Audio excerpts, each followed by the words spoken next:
Meep, meep. Meepity, meepity, meep. Meep, meep, meep, meep. Walk again. Oh. Good stuff. Cats are staring. So, spill. Meat juices are escaping. It's interesting how often our stream actually starts with meat. Oh, it's always, if you're not eating, then you don't. If you ain't eating, you're being eaten. if it's like, the old, we'll try and keep the language to a minimum so we can get past that, 15-minute barrier. Or okay, I thought you said it was an hour. Well, no, it's about 15. It's 15 about 15 minutes, like on average. So as long as there's no as long as there's no profanity early, then it'll it's okay.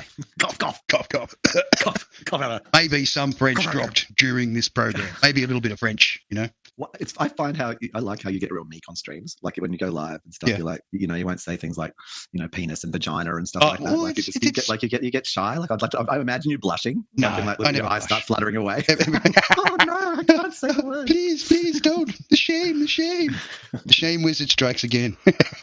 Well, I've been watching a lot of home math. Have you? Yeah, damn, and it's interesting, isn't it? This whole outcome. Yeah, I've watched about 30 shows, so 30 of these eps in the last 48. I was introduced to it about 3 months ago, and I went, well, that is interesting. I always thought that could be the case, but I never really sort of overthought it. What I find interesting in home math is the comment threads, and there's all these incels in there thinking that he's talking about that he's saying that women are the problem, and it's just don't get it at all. And they got no idea. It's like, no, he's not saying women are the problem and you're not, you fuckheads. Like it's women are more susceptible. That's what it's saying. Well, but men are fully buying into it too. I know. It's but it's actually, we've set this cultural loop up, all of us. It's not, and it's interesting because it's just like, oh yeah, but it's like, because I looked at it the other day, I was like, right, I see. One of my main problems in life has been that I've always just wanted people to accept me for who I am, and that doesn't work. Then I'm just being the table. Yes, I'm just bringing I'm just like, but I'm the table. I've got to put shit on the table. Yeah, I've got to put some stuff. And I thought about it. I thought because he was like going. Got to have them shiny rocks on there. I got to have them fucking rocks. Like 18. I think we're good. I don't think the AI heard us. Yeah, I think I said it once. I swore. I mentioned the war once, but yeah, I think I got away with it. So what was interesting was so he said he was having no joy, no, and so then he went out and just fucking worked out, right? And suddenly he was getting all these women, but they didn't want to be with him. They just wanted to sex him, but they didn't want to actually be his person. No. And so then he started developing EQ, like emotional sort of actually being useful to talk to, being actually like emotionally capable and stuff like that. So he started developing that, and that sort of improved things there. And then he got to the stage where they were like, oh wow, somebody will really love you one day, right? Because it's not me. And then he's like, and the third bit he was missing out on was the money. The money. It's the sixes. You know that song. It is. 6 foot. And I'm like 6 pack. Oh, 6 inch six pack, figures. 6 inch pack, and then 6 figures. That's what gets the 10%. That's the home math. That's the 10. That's the 10%. But you're not 10. That doesn't make you a 10. No. Might make you a 7. Makes you a 7, but with the extra things on the table, come a 10. No, I think they just get. I think unless you were like really gorgeous, like not just 6 foot, you'd have to be like because you're kind of like 7. But it's sort of like a classic look. You'd have to look maybe that, but you wouldn't. But not much more. I mean, there's enough data around that women really aren't into 9-inch dicks or anything like that. That's not actually the thing, unless they're just like gagging, But what they're into. Got to be prepared to put the Batman in. You do if that's what that's the need. The need is the Batman outfit. So what I realized was I spent my life. So I'm probably like an attractiveness in the average sort of in the pool of things. Yeah. I'm probably a 7. Like I'm not a 5. Like I know them above, but I'm not like some 8 or 9. Like people aren't wincing when they look at you. No. They look into your face and they're not like pulling away. No, but I could turn myself from like a 7 into an 8 real easy if I like so. But I've never worked out, and so I kind of rode. I've realized that like a lot of my that I've had girls all in my life. Having was that I was attractive visually, but then because I didn't do anything about that, like add to it, then enhance it or whatever. And then when I got narcolepsy and stuff, and I put on weight and things, then that I went down to a 6 or something like that, or 5, maybe, who knows? But I've dumped all of that. But the thing is that but in the marketplace, making someone laugh. Well, I'll get to that in a sec. No, but he doesn't have time. No, but he goes about this, and it's interesting. He doesn't go hardcore on religion, but he talks about like meeting people at church and things. What he's talking about more is how to But when you meet people in actual social situations and then you get to know them over time, then you might have the opportunity to demonstrate to somebody, a girl, for example, that you're fun and you're a good person. But you don't have that on like, you don't get to do that in like being seen across the street or flipping through Tinder or some bullshit. That you're actually a good person. You have to be like chiseled bullshit. And maybe with like stand in front of your Maserati, like, so that's because you can demo the two things and then they'll determine whether your personality is a piece of crap or not. So I had like, I wrote on having good looks, and then when they would communicate with me, and particularly like, then I would, and in the olden days, like 5 years ago, 10 years ago, the olden days, but where you did meet people in real situations versus having to swipe on the net, then my personality would be pretty prominent and would be clear that I was cool. But yeah, it was interesting sort of seeing how, and often I would like really want people to just like me, but they don't want to like me. Like they can do that afterwards. They want the performance. They want the performance, and they want the toys. They want fucking toys. They want to be. And I mean, you could fake it to make it. With AI in the movies, you throw your head in behind a deal of Maserati or whatever. I mean, it's easy to. But it wouldn't last long, man. Like it's not going to last long. You might get one bang out of it, but like, it's not. Well, I mean, that's what most of those those particular people are after. It's what they want. Is that so a sleeper? Maybe not even a sleeper. Maybe a sweeper. Eats roots and leaves.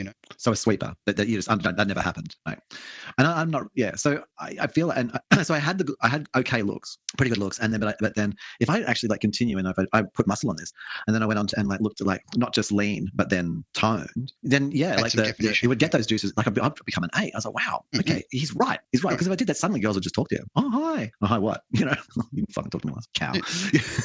but okay, but I'm not cow because that's the thing that, and in a marketplace, well, they don't need to have someone who doesn't have muscles, and maybe that means they have nothing and they just keep looking up to the thing that they like looked at and fantasize about. Yeah. But I've never had the money. I've never had the ability to put the coins on the table. And so that meant I earned enough to pay everything. So they'd hang around, but then they just give me the flick because basically I don't have enough value to them. And it was just really informing. It's just like, because they're not, I mean, the money one's a little bit more challenging to solve, but probably not. I mean, for me, probably the physical one's just as challenging, like to do muscles and stuff. But I kind of really got a picture of it. I was like, wow, that's super interesting. If you put the buff on, if you get all buffs, then you can be the one asking for it. Mm-hmm. You know what I mean? Like, you can. There's a lot of that too. Put the money on where's your bucks? Yeah.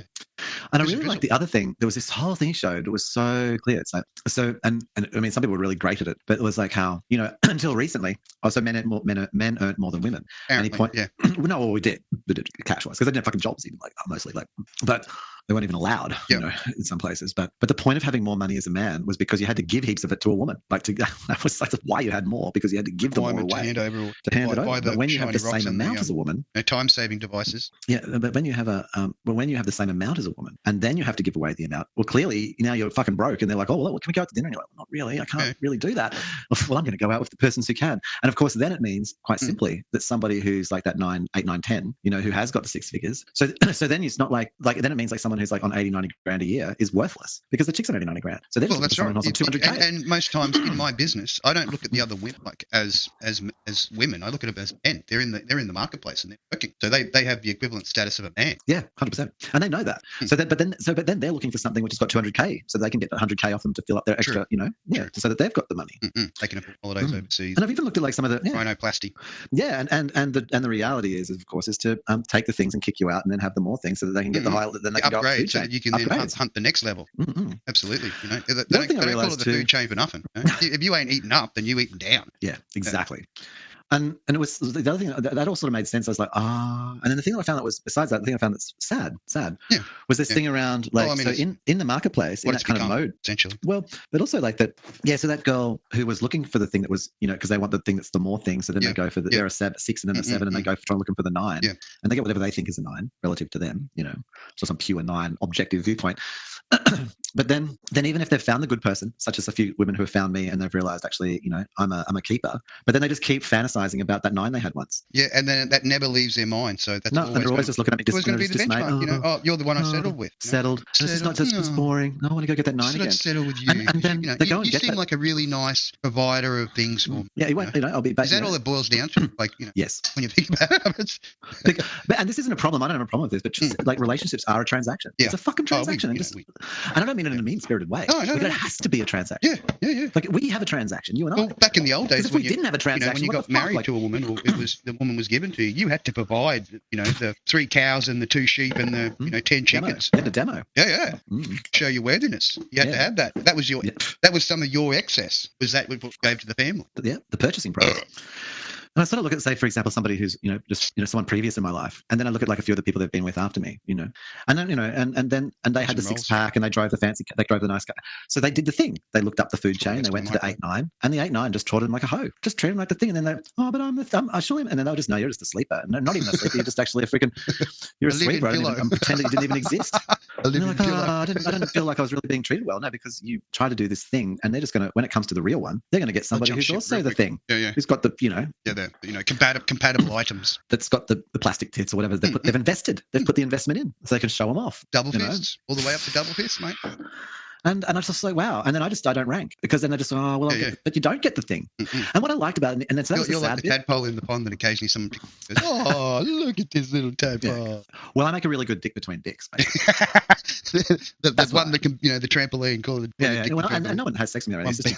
Because when I say the dick between dicks, I don't mean a penis between penises. I mean a fuckhead, an idiot who'll take all the crap until you get the next actual penis. That's what I actually mean. Like a dick between dicks. And that's how I get treated by women, because I have the emotional quality and I'm visually nice to look at. But I have nothing of value to give to them. I have nothing to give to them. So then they just, hang around me until they found the penis and then they fuck off. That's it, And that's okay. But I really just, it made sense to me then the older model is where you met, your level. Like you met people who were 7 and you were 7 and, you both were on like, financially, you knew you weren't going to have like a Maserati, and you were like, oh, great, we can do this together. Not like, oh. And it was a funny moment. And he was just like, and he just said this thing in the reverse. He was just like, do you think Taylor Swift is ever looking at somebody in a checkout operator? Like, of course not. But the guy who's like, unless he's a guy straight out of bloody college who's the buffed, Chad Chaddington. So he'd be, but then he'd be a sleeper, wouldn't he? Bouncing on Chad Chaddington, Hungry Jackson. But then she'd give him the flick. Yeah, immediate it's flick. Just immediate, just to get the.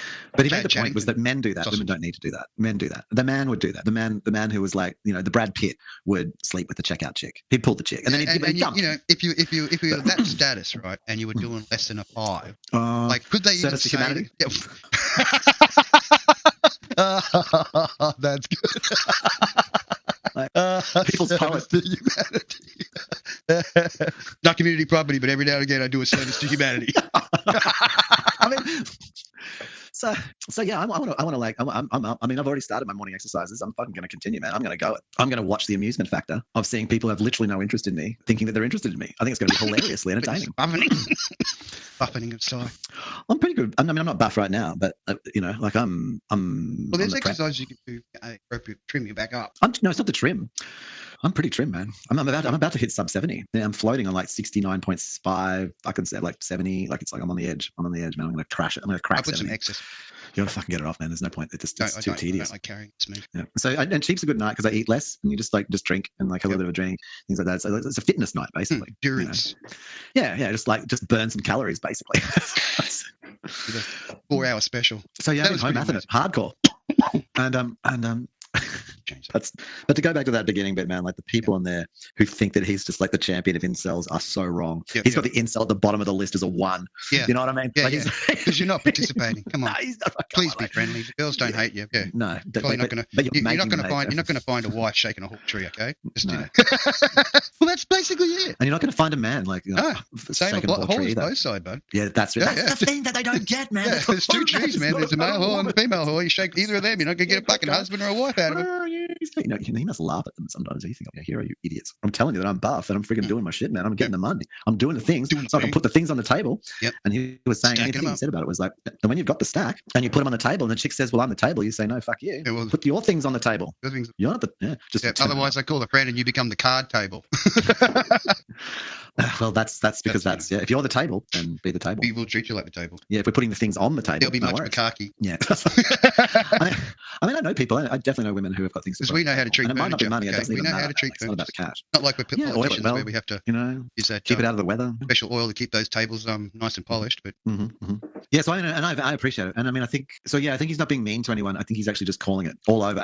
And the thing that he's blaming is we fucked it up. Like we thought we had a cool idea going, but we fucked it up. And how do we? Society works on a principle, and it continues on a principle. As soon as the principles change, so does society. So do you make men earn more money and do those things and put it all back in that way, or do we move forward to some new place where there's new metrics that are measured? And who are the women, for example? Like if I'm the man who can present like new metrics. Who's the woman? Well, no, just new metrics, new values. Like if we both have the same amount and we're both contributing and we're both like not really, going to make it huge in our lives, but we're going to have a lovely life together. Isn't that fucking okay? Like when you made that thing, your partnership collected stuff. And you know that? So it's not your money's my money and my money's my money. It's our money. Oh, I got a brutal one I got brutalized the other day about that. I'm sharing it maybe, but one thing I've always wanted actually, and I suppose I've shared it a little bit. I mean, I shared it with my wife. I told her that. I tried to even make it happen, but she didn't want to do it. But I've always wanted to build a business with a partner. Like you're at work together, you're fucking doing it. You're like, that's the struggle, the good thing. It is a little all that time together and going having. But I want to be with the person all the time. I don't mean like some kind of like found the right like weird thing, like not in a weird way. No. Yeah, I don't want to be like in a business with someone and they're like dragging their feet. Yeah. And you smoking cigarettes in the corner while I'm doing everything. That's not what I'm talking about. I'm talking about I mean like someone who's like going, let's freaking make it together. So it's not like I've made it. Oh, good. Can I have all the things because I've got tits? It's like no. Like let's make it together. Well, we need things for our children. Well, let's make some things for our children together. Early nursery rhyme about the hen that sows the seed and tends the seed, and it's one of my favourites. Hey? Who will help me? Who I will bought help that me? book in multiple formats. Well, who will help me? I can't help because I'm super capable, but I can't. Who will help? There's only one of me. There's only so much I can do in a day. Who will help? Who's going to come and join in? And we'll make it. We'll smash it out. But if you just sit there, like you can't make an iPhone with one person. Henny Penny, she gonna eat the bread right in front of you.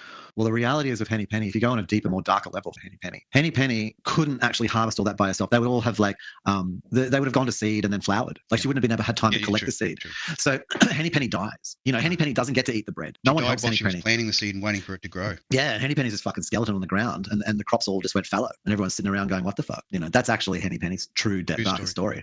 And so you have to actually step in together and hold hands, and we have to plant together. But can kumbaya. That's it. And I actually have yet. Have I? No, there was the person I bought the house with. She really was, man. We actually did things together, but she was just too mad at the time and had too much shit to work through and took it all out of me. And I was not strong enough at the end of that to wipe it out. We've both been on the can't fix a broken doll syndrome. And the mother of my children, she wanted to do it some other old format, which doesn't work anymore, which is like, no, mothers stay at home and do nothing, and you're going to go out and earn all the things. I'm like, I can't do this. I don't actually have the energy to do it. I'm not well enough to do it. Like, no. Well, so I'm a good person and things, but like I couldn't do everything. Yeah. But it was also the other thing there was like a lot of like I didn't in that story there. I didn't even know that she was going bankrupt. Like I didn't even know what her repayments were on her house. You're with someone and you're meant to be in a partnership. Okay, let's do this together. Oh, I haven't told you in 8 months, but I haven't been able to pay the home loan. That's not together. No. You know what I mean? Yeah. And we're in a financial crisis, and she's like freaking out and going to move back to Sydney and shit. That's like, and I'm like, why couldn't you tell me? Why don't I know anything? And even to this day, like most of the things I don't know. I don't know. Like I hear about things after the fact. If they don't want to share, you can't force them. No, you can't. There's this secret world, and that secret world, like it's like anyway. And then the next person was, they didn't. They were just like they just couldn't. And then they were really into that thing. They were looking for the 9 when they were the 7, and I'm a 7 with them. Yeah. And they're literally standing across from a 7, and they're like, you're not good enough for me. I want a 9. And I'm like, we'll go for that. And then they're like crying to me on the freaking, from 15,000 kilometers away, going, the 9s keep chucking me out, treating me like a hoe. Shit. Because they're waiting for they're just treating me like you're just a fuck toy until they get the 9. Consequence. No, you can't stop someone's consequence of their actions. I haven't tried to stop that. That is their actions, so they've got to deal with it. And I wish they could just any of that. Like, I don't know. It's an interesting. So home math is very inside. One of the other things that's cool about home math. Home math, because the incels must get so confused, but because home math actually points out female equivalents who are also doing graphs and things that are worth reading about the female side of the story. Of course, there's always every story has 2 sides. Yeah, and home math puts that out there. It says, hey, you should follow this girl. She's got good graphs too. And that's the thing. Laying down the facts. Just like so I got to get that. Treat those relationships like a business. Keep moving up. I got an EQ of about 95 billion, and I swear, if all I've got to do is put on some, I just got to tone up. And in the next 2 years, I'm going to, because Sydney demands it. Oh, okay. Topic change. Yes. Ding dong, ding dong. Topic change. I went to this cafe. A friend of mine, Cam, Kam. He's going to become a cheaper one day. More cheaper. So I actually caught up with him this week. He works in a cafe. He's like this super hospitality genius, and just refuses to be the manager. Like refuses. Just keeps us making coffees, even though he's like the hospitality. I know somebody else like that. I prefer to be the technician. You know what I mean? Yeah, and I spent a lot of my life. I know a lot more about being an engineer, but I prefer to represent as a technician. And I don't dismiss, because I spent many years being the admin guy where people were like literally almost on the. I had nearly someone like just begging me to become like regional manager, and I'm just like, I don't think I'm ready yet. Like sometimes you've got to accept that someone else might know that you're ready before you're ready, and that's why they offer it to you. Yeah. But I was the same thing, going, oh no. Anyway, I met the owner of the business he works for, the cafe. His dude was a freaking legend. Actually an actual legend too. Like he's a musician, music punk scene legend. His name's Kenny owns this. Yeah, Kenny owns this cafe called Petty Cash in Marrickville in Sydney. And that's not doxing anybody. That he's like fully, he loves free advertising. I mean, we never asked for kickbacks. We never asked for kickbacks. So maybe free entry once. This man's like lived in Sydney like since like to don't kick your teeth in. He's like in his 60s, right? And we were sharing story, and I was talking to him about like what I do and one of my goals, some of the things I'm doing in Sydney, and like some of the struggle, like if like literally being in a situation of like last year, like in starvation, and mate, and he's just like, and he said, but also like he had this amazingly clear insight onto what Sydney was, and he compared it to Melbourne, and he was like saying like that Sydney, if you've got to understand that Sydney is the rum core, the lash, and sodomy. Yep. If you understand that Sydney is its core is rum core, lash, sodomy, and you're like, yeah, because Sydney doesn't take any prisoners, it'll just whip your sorry ass unless you've got a freaking mat, and everyone's just out to kill you. Better have a story, you're in trouble. You'd better have, and it's like if you make it, if you can make it in New York, you can make it anywhere. He said, and I was like, but that's downstage, which is Australia. Where you go to cut it. Yeah, you do. And he's like, in Melbourne, right? So Melbourne, he said, that isn't about like that brutality, because Melbourne got fat and rich off like the gold rush. So there's all these rich people down there, like they wanted to like elevate themselves. So they were like, oh, we'll make the opera and the theatre, and so Melbourne's always been like the festival this and that this, and he said, and it is all those things. And Sydney's just this surfacey, like vacuous, real estate money grabbing, freaking making. It's this horror show. And he says, but I wouldn't have it any other way. That's what. Because and I'm like, you and I were both there back ago, and we're standing there, and the only person who fucking took some guy from was the ACT. Like, you guys must be only fucking can't talk in here. That's right. Yeah. And I said, you know what? That's why I'm here, though. I want that because, I like it. Like, it actually pushes me. That's right. Because if I was back in Brisbane, I wouldn't have to put any effort in at all. I'd just be scratching. And Melbourne would be probably too easy, like in a way, like I'd just become part of some scene or something. Yeah. He said, be too much or something. Bourgeois. Yeah. Now it's like, now it's starvation and friggin' like, got to do it tough and big at a six pack. I'm going to get spat at by fours. Just like, so, I live in the gates of hell down in here. It's good. Gonna go. No, I don't want to be here. You watch it, man. Well, you've seen it. Making it. This is, and so it's just amazing. Like this man, like just seeing in his background, he was like Darlinghurst back in the 70s, in the early 80s, just brutal, freaking, just was rubbish everywhere, freaking punk scene. I understand why the whole rough and tumble of Chopper, that crew. Yeah, because if you're not the old money, if you ain't the hardest, don't bother. Because if that's if you're not, then you've got to do the underbelly way. The underbelly way is going to be mean. It's going to be mean. Oh, good old Sydney, mate. I don't know. But he said this thing, he said this thing, he said, look me straight in the eye. He said, Sydney and New York might be like that, but what would happen if you went to London? London is famous. That's what it is. And I just looked at him and I was like, I think I'd be spare parts in a month. And he said, probably would. So it's like, yeah, probably would be, mate. I was just like, he said, try and make it in London. Yeah, insane. I've never been there. I loved it. Like, I felt the energy. It was dudes bloody getting glassed. And had fun. Someone tried to steal my credit cards and I fucking throwing a brick cement clod through the back of his. All the other people around me going, fuck, that for? And no one's playing silly buggers with me. And they're like, I'm probably going to rob you later. I'll be coming back to rob you now, will they? No, you showed them educated, special educations. They take pictures, throw rocks. Let the rock go through your freaking lens and smash straight into the friggin' that's it. This CCD, bam. Is your sensor damaged? I've really been enjoying Konosuba. Yeah, classic cartoon. Megumi. I really recommend watching the spin off of how Megumi's origin story. Oh, yep, I saw it there, and I was up on. That's really because I mean that's the one I actually first watched. Part 2. And watching watching the characters has been awesome. Well, also the cat with the bat wings. Like it's actually its origin. Well, you wait till you see its origin story. Oh, I know I've got a bit of a surmising of. It looks very friendly. Very friendly. Very friendly. Chickens, eh? Terrible. Massacre. Chicken massacre. Yeah. As soon as I actually was around at a client's place and that came on the news, and I said, do we really have to kill 250,000 chickens just to make us more resilient? What's a freaking, it's just... Look, I'm going to say it. I'd say we intentionally infected them. Where'd it come from? Like, fuck off. Bird flu. Fuck off. Been pretty dusty lately. In Sydney. It's been pissing rain. I know. There's no dust in there, man. I'm just looking up at the glorious big moon.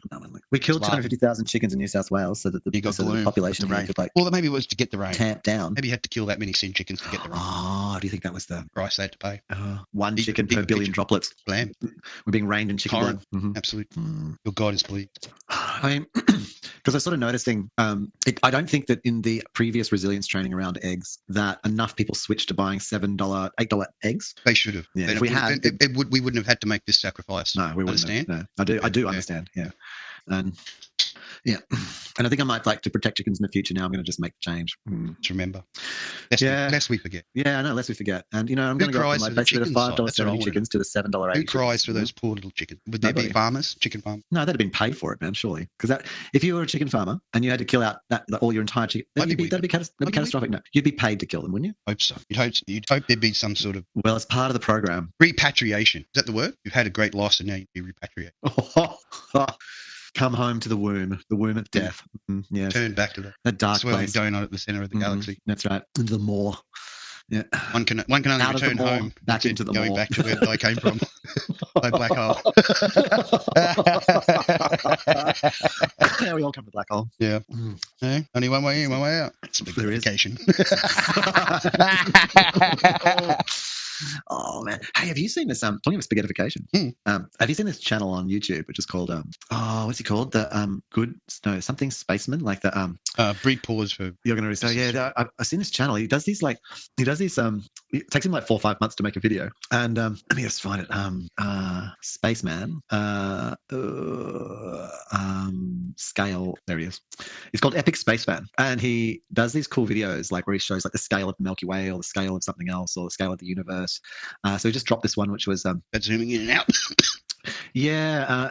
So he just did this one which was I shrink 10 times every 21 seconds until I'm an atom, the micro universe. Yeah, and me. And and talking of the spaghettification, well, he goes down and he's like standing inside like a virus, and he's just looking at the DNA, build out of molecules and stuff, and he goes like, and it's, I don't know, it was just interesting, like just when it's sort of, but we are built from spaghettification.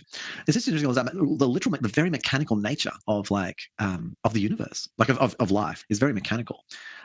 Going down there, and you've got things like literally reading off. When we're talking about the ants, and we found out about the pheromones, and the pheromones are physical things, and then they actually hand them across almost like, and they're it's like a book, form of a scroll. Yeah, and they read the scroll like as a and then they know which direction and how to go and how far away. Yeah, and they grab the actual items. That's mechanical amazing. Level. Freaking amazing. Absolute. So DNA is the same. Like it's like except the DNA is a set of instructions. They have a probability, so there's a give and take. So they'll get to a certain area, and if things not there, they do a search around, and here over here. He's so excited, he got his center. Yeah, I mean, I guess I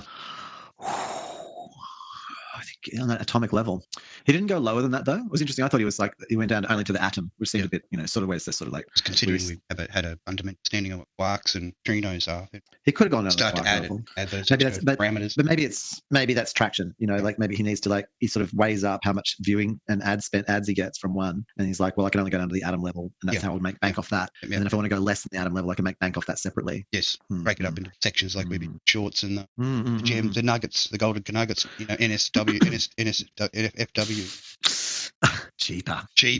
Cheaper than ever. Some conditions do apply. It's so cheap that you've actually got last week's freaking graphics behind us.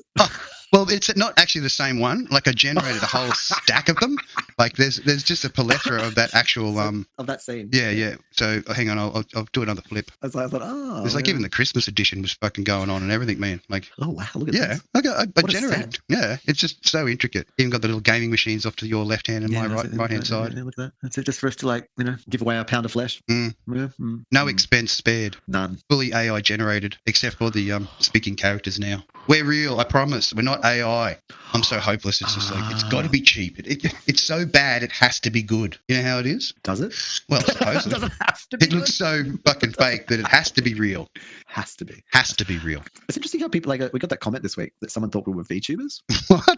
No, right? It's like, this isn't VTuber. Jeez, man. We're just good friends that have been talking shit for, VTubers. 30 plus years. Does it look like we're tweaking our nipples and getting simps? Yeah. Oh, hang on. I've got one of my simps under the table ready to blow. Oh, you do. They're blowing you out. Nice. Yeah, great. Get that simp deeper. Mimbos and bimbos, Life goes round with mimbos and bimbos. I got my Patreon going. They're like, oh, thank you so much. I really love OF, you. man, making a price of a burger every month on OF. I said, I get my digital nipples out every now and then. Just to let you know that there's trouble. You're testing the moral boundaries of the platforms. Yeah, that's an interesting one. Hey, I mean, I thought was pondering that this week because I haven't actually like responded to YouTube yet. I've just let them. We only had one video go 18 plus. But it's an interesting thing, like about that, like where this notion of free speech and open platforms, and it's just not. Like, no, I know. And each one of them has their own, level of morality. I think that's what we've sort of come to understand. What does the word morals? What is a moral compared to an ethic? Compared to a value? I'm not meaning thinking you know the answer. I'm just Well, I guess the moral would be expected behavior, not necessarily required, but more. So, for example, say treating women equal is a moral because that's a expected behavior. For example, two parts of one coin. Well, is that a moral then? Like, is that an expectation? That sounds more like an absolute. Like you've described something which is a function of reality. Like if you're saying something's two sides of one coin, that's not sort of like I don't think I'm going. This is what I'm not without direct DNA manipulation can a woman have another woman's child. Well, men have no hope. No, that's freaking major. And the same applies for men. Like they can't. Well, men would have to have like surgical modification, wouldn't they? Correct. It's beyond genetics. Yes, like that is. True. Like, but even to have a woman. Because that came up in the current Star Wars, the Acolyte, the scissoring space lesbians Batman. You know what I mean? I was watching some porn the other day, and I realized like how like the underside of the penis down to the scrotum, right, and that to the butt, right. But that's string thing. Well, there's this line. It's a suture. It's like a scar, sewn up. Like it's the vagina. It's a vagina sewn up. I was like, it's just like, wow, pulled out. And I was thinking about it, and I was looking at this dick, right? And I was thinking like the muscles around the dick, because there's the two tubes and they kind of get flagged and things. And I was like, oh, right, if you invert that, and so there's a tube for the penis to go into, and the muscles are on the outside, not on the inside. Ball bags so become the ovaries. Sucking back up. Sucking back up, the ovary. And then but then when you got the grippage. How does it change from, going from creating sperm to then move across to egg? That's the most interesting function in the... No, remember it's the other way. Oh, okay, so the egg changes into sperm. Yeah, we're all women, apparently. And then we fucking... and we get sewn up to become men. Right? We're actually we're trans. We're trans women. Does that cover my my sensitive side? I don't want to beat people to death. The vagina's been pulled out and then sewn up to look like a dick. That's basically what's happening. I know, right? Yeah, the string right up. That's why they fit together, because they're the same thing. Two sides, one coin. 69 wins again. 69 wins again. Bam! Bam! All his money's on 69. I've been seeing a lot of 60 and 33. All the other special numbers that they talk about. Numerical. Just as you're cruising, because you spend so much time on the road, you play the little plates game. You make words up out of the number plates, and sometimes they're already there, and you just got to be a bit creative with the letters and the numbers. So time the words are spelling out a story while you drive. Random plate story. The random plates.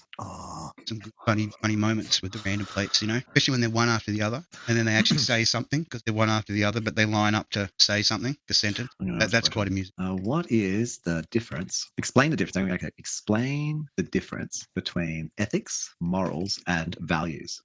Just asking COPILOT. Ethics. The term refers to the study of what is morally right. So ethics are nothing, basically. Yeah. Ethics is just studying shit. Studying morals. So ethics is just irrelevant. So we can just scratch that. Morals. These are the personal principles that an individual uses to determine right from wrong. Individual. Correct. We have our own little scales in our head. A good moral code, and it is wrong to steal. Okay, well, that would mean... That doesn't sound... Oh, hang on, no. Morals are often instilled, programmed by societal or cultural norms, religious beliefs, correct, and experiences, values. So you individual beliefs or standards that drive, but they are things that we deem important or worthwhile. For example, value, honesty, hard work, and isn't honesty a moral code? While these terms are related and often used interchangeably, they each have a unique focus. Ethics generally applies to groups, morals applies to individuals, and values are personal but can be shared with others. It's also important to note that a person's values can influence their moral code, which in turn can influence their understanding of ethics. So understanding a person's values is probably more important than morals. The values is the fundamentals that know what the morals will be. So the thing about morals, though, it says it quite clearly. And then ethics is the study of that, right? And like how that applies in groups. Are societal cultural norms, beliefs from religions, which tells me that they're fashion. Yeah, so they're like clothing. They're clothing. Religion is clothing for your morality and your value. Yeah, but they're fashion, fast fashion. And depending on how your value and your moral exists, then they're not real. It will determine on which religion you wish to be a part of. No, but the other way around. You'd have been programmed by your religion, and so you think that's well. The right if you were a sheep, you'd be programmed. If you're a goat, you'd be definitely not programmed. Be asking questions and it sucks to be things asked. Like, why does God need money? Yeah, look, why does God need tithings? No. One of the good God things my doesn't mother need definitely tithing. did for me. Like, she was trying to do a real good thing, and she sent me along to various, religions. She gave me a list. I said, I'll go along with that one. I remember I think a study of all of them is important. Understanding their core values. And I was there in the they don't have valuus. They have morals. They have fashion. Fashion. Basically, it's just Louis Vuitton. Has decided that what are you wearing this week? Well, I'm Christadelphia. What am I wearing this week? Oh, that children under 15 shouldn't be sexed. You know what I mean? That's what it's about. It's just bullshit. Like, I'm not saying that you should sex people. people under 15. I'm saying that is a contrivance because they're still children. No, because it's fashion. No, it wasn't like it was freaking 100 years ago. You could fuck anything you wanted to. Yeah, married to a 9-year-old. Yeah, true. Yeah, for sure. Like it's fashionable, and it's just as fashionable as even now. then, like they had their thing. Like they had to be over. They had to. They had some morals. Had to be going your through local the law had to menstrual fuck a cycle to be 9-year-old considered a woman. So that's when they were. Oh, yeah. Well, I mean, a moral back then would be that the Lord had to have sex with your 14-year-old before you got to. Correct. That would be moralistic and prima nocta. Thank you very much. Moral. That's moralistic. Yeah. Just hand it over. As long as it's fashionability. It's just as, the snake and took Eve as his first coupling. And just as quick. It can go away. I think that anybody who really... Like your husband. I wouldn't trust anybody who really tries to tell me that they've got a strong moral code, because that would tell me that they do what they're told, and that they because the law says this. The robots. And that the moment that, it was turned around and said, oh, yeah, women need a good slapping, they'd be out there doing it. Well, it depends on whether they were, wanted it from my perspective. I'm not going to be just dealing it out. I'm talking about people who claim to have a moral code. I wouldn't hit women because that's not moral. Yeah. And you'd be like, well, that's because you've been told that by society. True. So if you are told that you're allowed to hit women by society, then what you will, because that's moral. Well, that's what a moral is. Culturally normalized. You can't slap women, but, kill a few children to get some fucking cheap bed sheets. No worries. It's harsh. Well, them's the breaks in the big cities. You want to see a real protest? Like someone was talking to me the other day about there's this protest. Rioting. Actual riots. As opposed to someone was saying. You got to look at some of the Brazilian stuff, bro. Fucking hell. That's real rioting. Australia really stand up for something? Take away Chinese cheap products made by child slave labour. You'll fucking see Australians stand up real fast. Uppercuts. Children ever get Uppercut. I hate them. Send them. Miners to the mines. You get them. They crave the mines. Surely do. They play Minecraft. They're digging all day long. All these years. No, but children do crave the mines. We should be working from when we're 14, like out in the workforce, getting it on. That's the way.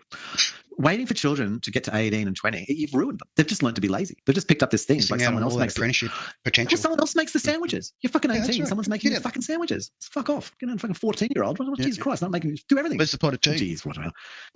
Where's the pot of tea? Why aren't you in the fields making tea? Growing it, pressing it, drying. Don't even know. They get around to 20. I'm like, I came out of university. I'm 24. The government paid me for my whole way. I just made some coffees now and then. What do I have to do something now? Oh my God. Got my advanced diploma in fucking basket weaving. Underwater basket weaving. That's it. Seriously. And I think we would actually be healthier as a species if we were out there doing it. And then you could choose. Build up that muscle early. Feed them red meat. Just raw red meat. And the muscle isn't just the physical muscle. It's actually the mental muscle. It's the emotional muscle. It's like hardening up for life. Because we've taken humans. And then they understand, working in the mines, right? They would get that view over the job status, and they would want to climb. They'd want to be successful. They'd want to get out of the mine. But when you had 120,000 for a junior role in a council to be an I don't know. I'd probably be part assistant. What would you do? Just hang out there for a bit, make a bit. You're not going to go make them cups of tea, bring out them scones and shit.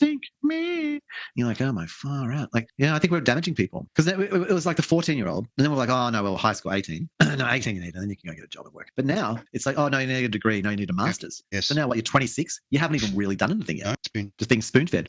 Baby bird until you could be a grandparent. Yeah, kick you out to fly, and you're that decrepit, you can't fly no more. No, and then they're 26 and flailing around going. And either you've got two situations. Either you've got the job and the thing, and you're on 120 grand for doing fuck all. It is. It's hurting. It is. Man. It's damaging. Gen Z, I understand Gen Z's pain. I understand that pain. It's just, it's like getting double. Rude awakening. It's like getting double butt fucked.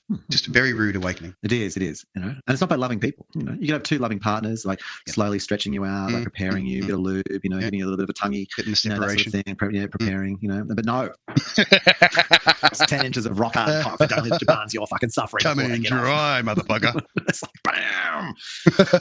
And here's my brother. He ain't heavy. And his cock will slap and bruise your face.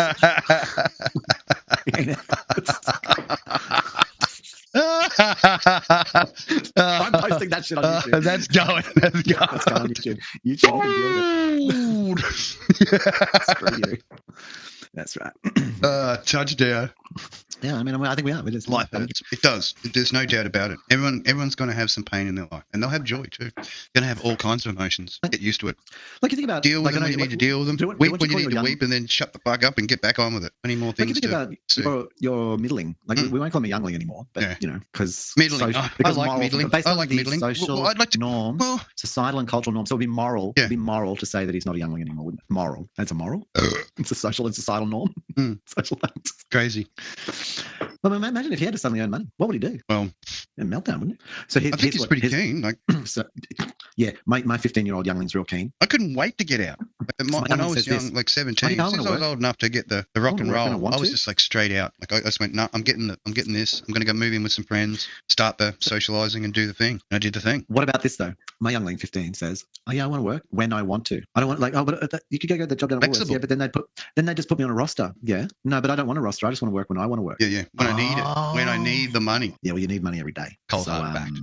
Not everyone can call fucking fishes. No, not everyone can call fishes to the shore with a gold fucking coin in their mouth to pay their taxes. We got to work. You'd have to do every day. Yeah, true. I'm sorry. Do you know what that says across the top of your shirt there? Dominion.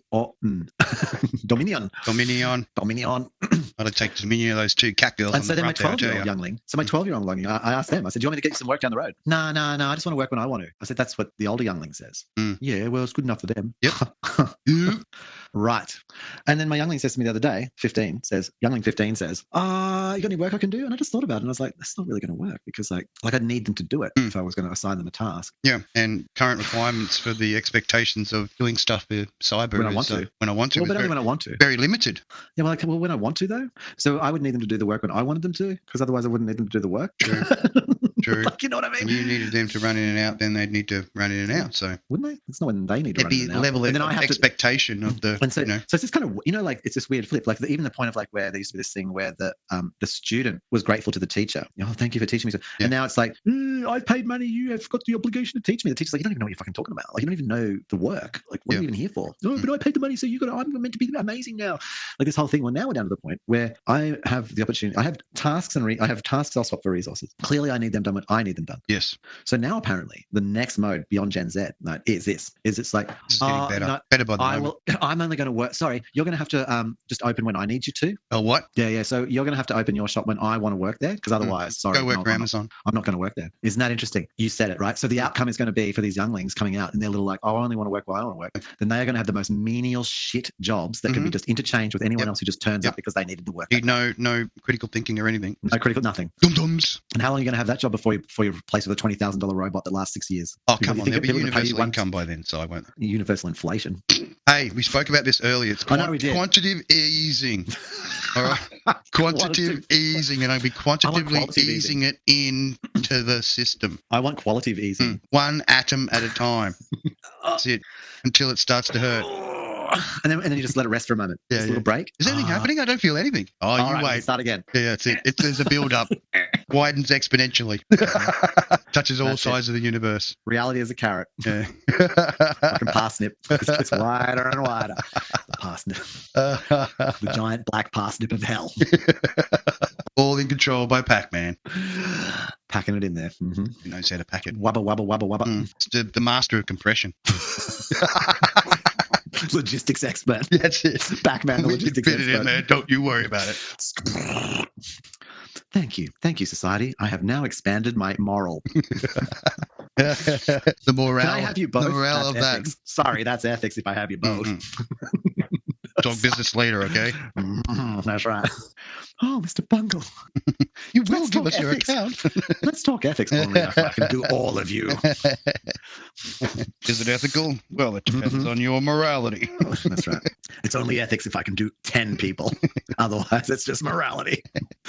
Butt fucking is morality. Yeah, well, I mean, look at I watched this YouTube video. This guy thought he was being real, like going. It was a bit clickbaity. He was trying to be edgy. I don't think he's up to 2 hours of edging, but personally, but anyway, you know, he might be up to the 20-minute edging. Yeah. It's like maybe 20 minutes of edging. He hasn't mastered 2 hours of edging, but he was going on about like, oh, what's happening? He was trying to make this big thing, like, what's happening in porn? What's happening in porn? Yeah. And he like going on about the incest culture in porn, like it. And he's like, looking at the sleep already. Get the rags out, you know, the Wonder Sleep rags. Well, I watched the whole thing. I watched it. I thought, okay, right, go on, tell me why incest is in porn. And he starts going through these examples of like how it's. Well, if you think about it, it all started like Adam and Eve. They had kids, and if they're only ones here, then they would have had kids with their. Call me Adam. Call me Adam. I ain't your daddy. Call me Adam. I'm initiating this new rite called prima nocta. Eve's all like, my womb's worn out. You better be fucking Matthew. You better be girls because my womb's tired. My womb's tired. I need someone up. I've had enough. Someone needs to take care of daddy. Yeah. It was bleak back in those days. One man, one woman. Slim Pickens, isn't it? They had two sons. In the beginning, there was Slim Pickens. Banging one girl. Eve just pumping out of freaking children. Freaking like, come on, seriously. It's all unlocking now. I can see it. That's it. Yahweh. Freaking, God. Freaking, like, what do they call it? A murky cesspool in which the first bacteria crept out. No wonder we were built genetically faulty because we raped each other as freaking, the children of ourselves are ridiculous. So he went on this whole incest thing. He put up. It was so interesting because he brings up all the stats, right? This is probably going to get booted. Well, he put his stuff on YouTube. I know. But what would get booted? Let's see. We're not promoting incest. No, absolutely not. No. So what? That's not in my programming. We're calling out. That's quite contrary to my programming. If we're calling something out, and I want to say like this, it's like, so he went through this whole thing. He's like, oh yeah, and the cultural thing, and like, Mean Girls or something else, and they had like, she married a brother, and and he just kept on going about this thing, which was, it was like he didn't understand. So he shows all the stats of America. I've got to share. So the funniest stat was, what do you think the most searched porn term was in Utah? America. So what's Utah known for? Because you got to know that first. Well, is it sort of a steers and queers category? Mormons. Oh, yeah, Mormons. The Mormons. Yeah. Salt Lake City. What do you think the most searched term in porn term in Salt Lake City is? Mormons. Mormon was the most expressed porn. Have you ever watched Mormon porn? The bag, unveiling of the bag. You have not. No, they have. Seriously, I have no right, idea. Tonight when we log off, you got to go and check out Mormon porn. Holy shit! I'm going to get searched by bloody Google's going to be going, hey, hang on, he's changed his angle. What the fuck's going on here? He's gone on a tangent all of a sudden. What the fuck? So he goes through the cat girls. He doesn't get the point. He's like, because he looks at all the shows, all the stats, and he's like, if you looked at all the stats, you would be confused about what's on the front page of Pornhub. Correct. Because the front page of Pornhub is just all incest porn. Yeah, pretty much. But the stats don't mention it. But the stats don't mention incest porn once. And so he starts going on about why incest porn is this one, and he goes for fucking 25 minutes and doesn't understand why there's incest porn. Like, has no idea. I mean, I commented. I explained why there's incest porn. That's where most of that comes from. No. Well, yeah. What was moral to what wasn't moral? You know what I mean? Where do you think in all the stats he showed?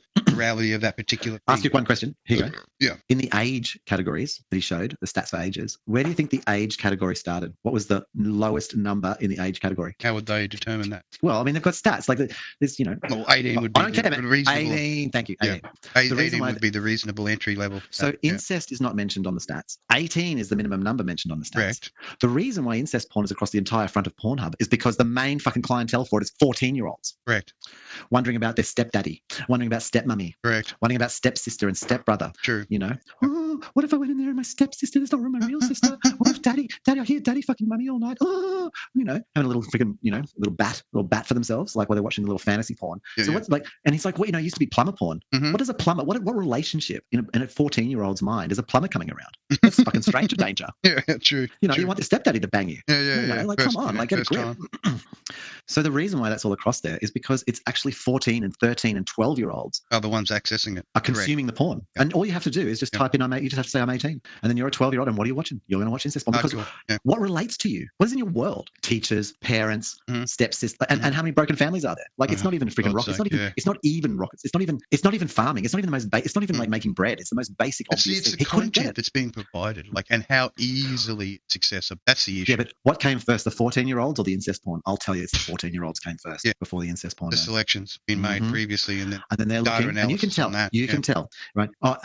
And YouTube wants to say something about that. Have a little banning session on us right now. Facebook wants to have a little banning session. Instagram wants to have a little banning session. Well, fucking Mark Zuckerberg, behavior. Take all the 10-year-olds off freaking Instagram who are shaking their heinies and twerking them to fucking 60-year-olds. You clown, because you won't do that because that's where all your money is. You freaking pedo. Cha-ching. And you just pretend that it isn't because you've got a freaking terms of service. As soon as someone calls you out on it, it's just like, oh, you're banned. Yeah. Because I watch anime, and because so then I was looking at cosplay and stuff like that. I had to on Instagram. I was being fucking force-fed 12-year-olds shaking their heinies on Instagram. I went and clicked on their accounts and had to block account after account to make Instagram's algorithm stop showing me pedophilia. Force-fed. That's Mark Zuckerberg. Which is an absolute fucking disgrace, if you ask me. Yeah, like completely compliant in serving pedophilia, and it just stands up there and goes, my terms of service says 18. There's no one under 18. There's no one under 16. It's legitimate. What a load of shit. I just type in a date. Yeah. Just type in a date. Just add the extra numbers you need to be that particular age. Of course. Oh, what's my dad's date? I know my dad's birthday. birthday. There you go. There I am. Well, I did that for my young. I created a dodgy fucking account with my cat's name. So, to get him onto Steam. And so at that point there, like the algorithms in the back end of that. Do you think that the way that they search and what they type in and the kinds of things that they speak about, Facebook, Instagram, whatever, Pornhub, they know if you're 13? Of course they do, because of your particular browsing habits. Your habits, the words you type in, all of the things. Spelling. They know. Yeah. They know. They can tell when you're a fucking idiot. And they will feed you daddy's big dick shoving in your freaking pussy. Yeah. That's what they're going to feed you. Like, that's what they feed you. Sorry. And they'll all stand behind their terms of service, and it's a complete lie. The pedophilia freaking market is run by people. And, one of the biggest ones, I say, Mark Zuckerberg, he runs freaking Facebook and Instagram. Pornbook. Pornhub, all those things. They're all... Find your exes and fuck them on that place, It's just 1 billion. And what? It's just advertisers. Where do they make their money from? No one's paying for porn. It's eyeballs. And if the eyeballs are 14, who gives a fuck? The ad dollar is still there. You're making Daddy bang gonna pay. while the 13-year-old's brain is being destroyed. And you wonder why you've got an incel by the time they're 17, for fuck's sake. Exactly. Yeah. That's custom real made. talk. Custom fucking made, eh? Custom fucking made design. And all those freaking facilities pumping all that porn, right? They know. Do you think that woman up there who's doing that, pretending to be the freaking 15-year-old schoolgirl being raped by a freaking father, he's like, doesn't know who the market is? Yeah. Do you think that's for like a bunch of 50-year-old pervo males? Get fucked. Like, come on. Boygers being sold to fucking 15-year-old, 14-year-olds. And what's who fucking knows these days, man? Because I know, it's obvious. When my younger brother there was also the crew that I used to hang out with. Some of the stories I heard of them after, whatever's, and I just went, whoa, okay, fair enough. Yeah, I get it. I get where. And that's why. And sorry, Mark, you can take me to court over it, but sorry, you're a pedo enjoyer. You're a pedo enabler. Fuck. If you still got that hosted, fucking oath. I'll tag you in this one. I'll go, Mark Zuckerberg, pedo enabler. Stand by your actual terms of service and kick 75% of your people off your freaking Instagram. Who are out there, 12-year-olds twerking their freaking asses. Stop it. Just stop it. You're in the power, but you make too much money. Just total moral degradation, bud. Yeah, morals. It's freaking fashion, and fashion is money. Morals is money, and if you make money by selling 13-year-old asses, that's your morals. That's your morals. Oh, fuck book bucks. And that's our society. The society of morals. I'm not moralistic at all. I have values. I don't even have values. I have core things of reality, man. You got to step beneath that stuff and actually know. Don't listen to that. Don't listen to the freaking. If the government's telling you, and I'm not like something. It's not like. I'm hearing you. But you got to make your own rules. You're not that. They might be the piece of shit, but you're not that piece of shit. Yeah, you got to make your own rules, and you got to look at it and go, no. Your piece of shit got fucking diamonds in it, and sparkly emeralds, and all those fucking precious little shiny fucking rocks in it. It ain't like their shit. It don't stink like their shit. Oh yeah. Where are we now? That's a good 30 minutes. Hour and 20. That's brutal. Yeah. Sometimes it's good just to get it out, butter. Seriously. You know it. I know it. We see it every fucking day, and it's just ridiculous. This fucking shard of bullshit that they fucking stand behind. Pretend that they are, they're not. Policy. Stand behind the policy. Stand behind the term of service. Oh, well, there wouldn't be anyone because our term of service says there isn't anybody. And I hope, when you do hear really hard, a lot more people out there than just Si and myself thinking in this fucking direction. Oh, I looked through the comments of this dude who posted this video on YouTube going, I'm going to get cancelled on YouTube because I'm talking about incest, And then he wouldn't even talk about the actual reason. And then I looked through the entire comments. Well, not the entire because it was a lot, but I looked through enough of the comments and there was nobody. General consensus. No one understood why. Not one fucking person. And looking at a stats page, am I going to show 14-year-olds on a stats page for a porn site? Are you insane? That's not the stats. That's a promotional thing. Like, what the fuck? Like, yeah. What the hell are you marketing? You maggots. What if I put out stats about myself? 7 foot, 12. I mean, you 12 and a half inches. Like, you believe it exists. Would you really believe it? I was trying to figure out in my head what the fuck Snippety toilet was all about. Now I look at what's going on, and I've made, you and I are both making an analysis of that, and we understand 100 fucking %. Oh, what a journey! Man, I don't even have to look up conspiracy theories. It's irrelevant. No, it's just there in your face. And if you're not, regardless of what platform you're on, everyone's I don't know. Utterly confused. All I can say is take a baseball bat to his head and just smash his brains out so he doesn't know idea. Because if he's got because the IQ required him, you wouldn't need 150, you wouldn't need 120, you wouldn't. Would you need 80? I mean, maybe. I think 80 would probably be the minimum cut in. Anything below 80, and you're like, I can tell you pretty much anything, and you'll believe it if I've got a nice looking honest face about me. Yeah, and I don't start laughing after I've told you that. I mean, so was this guy on YouTube who posted this thing? He said he's got an IQ of 75, basically, because he believed a stats page on Pornhub. Oh, Jesus Christ. Gullible much? Holy shit. Oh my God. Like maybe actually the search term Mormon wasn't very big in Utah, and they're trying to suggest to the Mormons that they should watch all the Mormon porn that's being produced. They don't have enough people watching it. I was going to say Amish. Like initially I thought I shouldn't, but I was going to say watched Amish. Amish I'll find some in the next 24 hours. You gotta love it. Some people really get negative about porn. It's an educational experience, man. It tells you a lot about society, and you can learn a lot about yourself. True. And Good laughs is more the best part about the crazy chats that we have. Like, regardless of what topic we hit, right? It's that we know how to make each other laugh. Like, we know the bounce point, right? That's the best bit about the Cheeps. On a Saturday night, there's no better thing cheap as fuck. Cheap as fuck. Do you know the name grows on me evermore? I don't know. I thought it up. I know I thought it up, and it felt good. And then when you sort of had these views on it around like it being sort of like the real talk's cheap and fake talk's expensive, like the psychologist and all this kind of being real. But then also the fact that I had it the double E, like real, and like reel it in, because it is a real. Like it's real to real. Fuck's sake. It's just like, oh man. Yanking from a common direction. Yeah, hell yeah. Also, just on a note, shop talk. Hang on, it's got to interact with. Middling doesn't sound right. It sounds like there's something wrong with it. It's not a good word. Sorry, I'll do some adulting. Young adult. Young adult. Yeah, it's a fictional category in writing.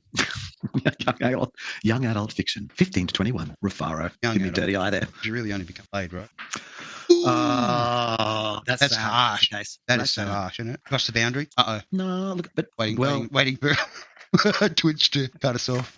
AI is always listening, so come on. AI is our best friend. Sometimes when I use the hobo code, like I get away with it. But if having sex is all it takes to be a man, then any woman who has sex is a man. Instantly.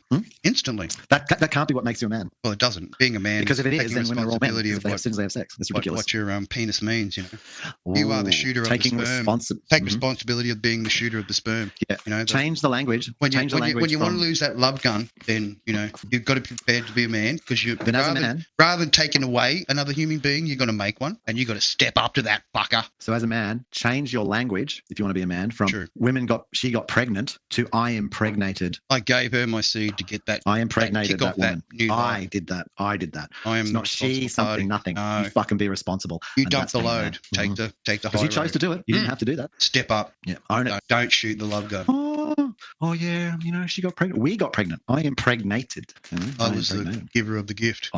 I did indeed, man. You did the thing. It wasn't spiderweb in the face. It was the giving of the gift. All right. Oh, but some women, they lie and pretend. If women lie and pretend, put a condom on. Take precaution. That's it. Be responsible. Bills. Don't do. If you think women can't be trusted in that regard, that's fine. Just be responsible. Because what you're going to leave your it up. That's the best policy. You're going to leave it because some of those ladies they want the children, so bring your own, so you don't end up with accidental fatherhood. Be responsible. Well, it wasn't my fault. Be she the wasn't one on that the brings pill. the plastic. You're a fucking boy. So straight up. If you have ever said, "Oh, it wasn't my fault. She wasn't on the pill," you're a boy. You're a fucking baby. You might as well be shooting holes in the ground. Might as well dig a hole and shoot some holes in the ground before you start. Trying to be a father. Make some mandrakes first. Drop some in a hole in the ground. Make some mandrakes. That's it. Chastity, little lockbox until you learn how to use it properly and be responsible. True. I mean, it's different, if you're at an age and then your version of school's 11 wants to bounce on you. It's like a initiation rite. If that comes along, like within the school, not teacher or anything, but just the 11. We're going back to it. No. But you know what I mean? Like, teacher don't be shy. If it's a if that 35-year-old woman wants to grab on your 15-year-old dick in school, No. I do not condone on that teacher student stuff. So no teacher porn for you. That steps over the boundary of being the teacher. Like the teacher should never be, doing this teaching. Yeah. It never should happen. We shouldn't teach. Well, sex education. Is that the class you're in right now? Yeah, man. Got the local hall to come down and teach sex education to to the local school children. Was it John Cleese who did that? Did that whole skit where the sex education skit, and he gets his wife in? Oh yeah. That was Meaning of Life, wasn't it? Yeah, one of the skits in the Meaning of Life thing. Maybe, yeah. Yeah. I'm doing this for you, Johnson. Keep your eyes on me. And 1 and 2 and 3 and 4.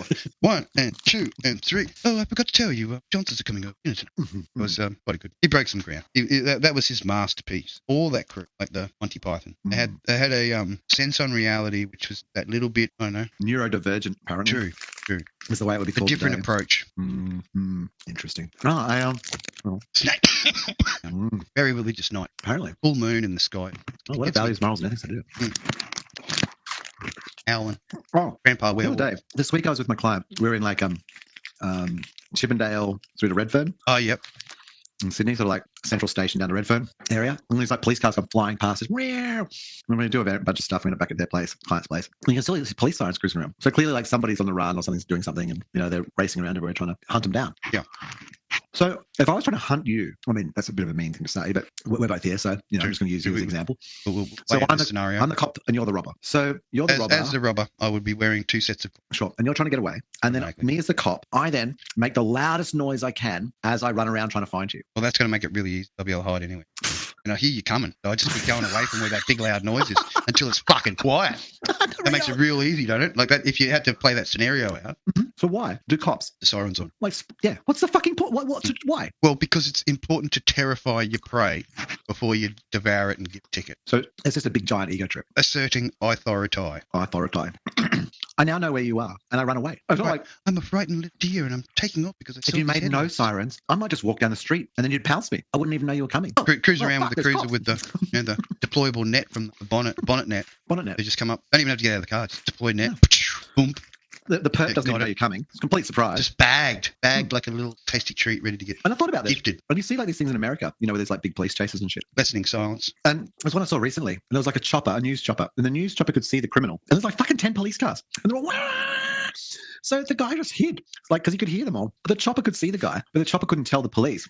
Because there was so much noise going on because of all the sirens, couldn't get through to the officers. Of course, that's the way it works. It's like they're actually like completely trying to not get the perpetrator. Like, is it just for them to just run around? When it's televised live, is it not just a promotional thing? Like it's, they want to make it as long as possible to get as many viewers in the promotional. Yeah, I mean, what if you were like, what was going down? So what if you're up in the Redfern police station and the shift changes over at 6 o'clock, and this fucking perp has done this at 5:30? You want overtime? Yeah, hunting. So you want to just make it go longer. Hand out with finger pointing at it, going, "Where is it?" Where's the, so when you just make all the alarms go and everything really, really loud, so it takes you 3 hours to catch the perp you could have catched in 10 seconds. True. Milking the extra overtime. Overtime milking. Oh, yeah. It gives me. Need those sirens. I had a little bit of a semi happen. Sorry. As soon as I heard overtime, overtime, he's a bit of a semi. Swelled up. Still being one of those ones who has to work for a living. Those that expansive sort of like get them YouTube or them Facebook or them them other Twitter little tasty treats. Big sirens. Yeah. It should sound like a cow or something. Yeah. Take me. Yeah. Well, even a siren, like a sea sirens, singing the sailors to their demise.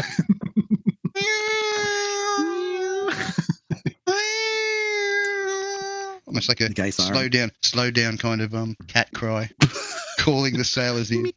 Cometh, be thy dinner. Oh, I wondered as we were listening to it, we were walking up like what street? I don't know, near TAFE, New South Wales, or TAFE Ultimo, massive street there near Central, and these like police cars are flinging themselves up the road. I love it. And there was a lot of me. I had to. It's almost like an instant disco. Slightly. When they say police I had to disco, slightly restrain myself. Those lights and the sirens. Sometimes just add a bit of an extra beat underneath it. Get run over it's by just the got police this. It's got this absolute rave going on secretly. Because imagine you could do secret police rave, couldn't you? Just like if you had like drums, just the right kind of mental bass. Condition where you create like a massiid anxiety moment from hearing all this. Like, everybody's just like, and you just throw yourself down the road and get killed by the police. Just convulsions. It'd be kind of. I'd almost do it. Ultrasonic penetrating. Just for the transformation of society, just kill myself in front of a police car. It's getting in your head as it was getting there, and just the strain. Like I was so like instant brown note, wrapping your pants, vomiting. That's it. Isn't dead. Coming. Dead. Oh, what a way out. I know, right? Don't wish for it, otherwise you might get it. Yeah, I had to restrain. I had to restrain myself from like I thought about it for a nanosecond, and I just went, nah. I've got to make a decision, but a nanosecond's all it takes. Would I kill myself to cheat this criminal or something? Nah, I'd kill the criminal. That's his business. It is. It really is. Yeah. I mean, and I said to my client, career side. Well, I turned to my client that as an actor to do that career. Yeah, and I turned to the client. And Sorry, I said, I'm not getting involved in someone else's career. That's dangerous. It's interesting how criminals chase criminals. Someone's likely to shiv you. It's like the special thug war. It's like sort of like role playing. It's sort of like as if you had like augmented reality glasses and people were pretending they were fighting zombies in the street. You're just watching them. And it's just like the police and criminal thing. It's like just criminals facing criminals. And this is like the little fucking game, bully v bully. And then the rest of us stand around going, "What a bunch of fuckwits!" Like, All you can do is be angered. That's just clench your fists with rage and shake them in the air and go, "Why, Sky Daddy? Why? Why? Why did you do such a thing?" Because that's what you wanted. Yes, exactly. That's my fault. Of course. That's my fault. Of course I'm responsible. I'm an adult. I made the police because I had slightly browner skin. They wouldn't have had a job to do otherwise. My pigmentation in the back of police cars. My ace in the hole. It was that tan skin. That tan skin, that's right. I fell below the quota that was required as white fella. So the beatings were then permitted. Unwarranted and unleashing. Yeah, definitely. Which failed on the color chart. Did you ever get robbed by a police officer? No, I've never had. They've always been very, how do you say it, courteous. Oh, really? Well, I've always been courteous and quite funny. I think humor, like it can crack any situation. If you can make someone laugh and have a little chuckle, like even if you're an enemy, that will break the animosity, and then there's a sense of, I get you because I can laugh at your joke. I know that. Yeah. I do know that. Yeah. You get a sense of where they're at. I was like it'll set their value by a police officer, an Australian police officer, was when I was 12. So we were in there's the last. So in Queensland, that's grade 7. In New South Wales, that'd be grade 6. Last year of primary school, we were doing jump rope for heart. And so as jump rope for heart, you have to jump rope for X amount of times. You're going to say you're going to do it, and then people will give you money, for the amount you jump. Yeah. So I was going around like collecting, like I was forced by the school, to go and collect money for jump rope for heart. It was like a little bit beyond my sort of graspings, but I did it. And then I was accosted by police officers in Harvey Bay police officers from the police station there. They stopped on the side. They accosted me, and then they saw that I had a bag with some money in it, some donations, and they robbed me. Donations? Yeah. And they said that apparently that they'd stopped me because further down the street where I had not walked yet, I hadn't even got there. Someone got robbed. Yeah, a real estate got robbed by someone who looked Mexican. So I was Mexican. You got colour-coded. Yeah, I've been colour-coded my whole life. I don't see colour personally. Which is fucking ironic, is because I'm the one with the white skin here and you're the one with the brown skin. I am not blackfacing, all right? I actually look this tan. I look this tan when I get enough sun. I mean, I'm definitely an olive boy. I don't look like this at all. Yeah, I'm an olive boy, okay, even though this... we're both crazy. I'm and I've got razor sharp teeth on this character, so I love it. I was actually noticing the razor teeth. Are they new? I added it to all my characters. I want my shark teeth. I like the shark teeth. I noticed that. I didn't mention it before. It's a killer smile. It's a great smile, man. Yeah, it's a fantastic and it's just raw steak fucking Christmas, like that chick, eating that big fucking, thing with her bare hands. It wasn't the first time I'd been attacked by police officers. But I was robbed. I want one of them fucking steaks with shark teeth. After being robbed by the police officers as a 12-year-old, and then for being Mexican. That's awful. Profiling. Fuck's sake. Fucking Queensland, mate. Yeah, I expect no. I expect no less either. At least in New South Wales as a kid, I got treated like a semi-adult because they understood teenage angst. It wasn't many times I got. Did they know your grandparents? Everyone knew my grandparents. Well, there you go, bro. Yeah. There wasn't a person in town who didn't know my grandmother. Yeah. And we knew pretty much everybody else. Indeed, of course. So I then go back to school, and they're like, "Where are your donations?" And I've got my paperwork saying I've got donations, and there's no money. And so then I get fucking totally destroyed at school because I've robbed the school. I've stolen the donations. Beaten by my mother. The old popo. The popo. And imagine that. You're a 12-year-old and you're saying to your school teacher, I got robbed by the police. Got robbed by the popo. And then, so my mother was in disbelief. Like when we went to the police station. We do not. And what do you think the police said? We didn't take it. Of course we didn't. We don't even know who are you. We've never even seen you. Nothing. So that's my first step. Thanks for the policeman's ball. That's right. Donations. It's tax deductible, but we're not going to give you deed. Otherwise, that would validate. That's right. So that wasn't the first time. That was the first time I was robbed by police, but it wasn't the first time I was assaulted or like captured and like imprisoned by police. Yeah. I don't know. I probably have mentioned in previous episode. I had that special occasion where jaywalking and ended up being tagged by a certain person because I looked like I could afford it. But yes, I get it. I get it. It looks like we can afford to get away with this because this little Mexican looks like he's a lion son of a bitch. We can steal this money and say that we didn't take it, and then he'll get in trouble for himself. So I'm sorry. Spend it on. Actually, I'm going to say sorry, not sorry. A portable dildo machine to. If you're a police officer and you interact with me, my name is Cy Starkman. In case you're not fucking aware, right? And then you experience me. I'm a man of mystery. I try to keep my identity. There's a certain element which I know that could probably look me up and find out who I am, but I prefer Orion. Like Orion's always. Oh, you've always been Orion. And ever more to be the M. Oh, the M. And I am the cyber. And it's like, my father actually laughed. He was like, oh, no, I intentionally chose your name. I should have copyrighted it. I'm like, yeah, fuck. What? You did not choose this intentionally. SY was the original version. No. But I'm saying in the oldness days, SY was. But yeah, man, like I after like police were the one when I tried to run away from home and save myself from like the horrific experience. The police would always be the ones that drag me back and put me back into like the prison of doom. The death fucking camp. Dropping off the parents after incident. The concentration camp of fucking like gasification. Motherly love. Just to, as she says now in the way. Look, I'll give my mother credit to like psychologically comprehend the horrific fucking nightmare you put upon your child. You have to retcon it because otherwise you're just going to go insane. Everyone's got their own. You and I both recognise that we are the sum total of shit in our head. Yeah, I mean, I get it. I accept the retcon. We're also other things. Like we're that, and we're something else. I think most people realise that who get above a certain intelligence.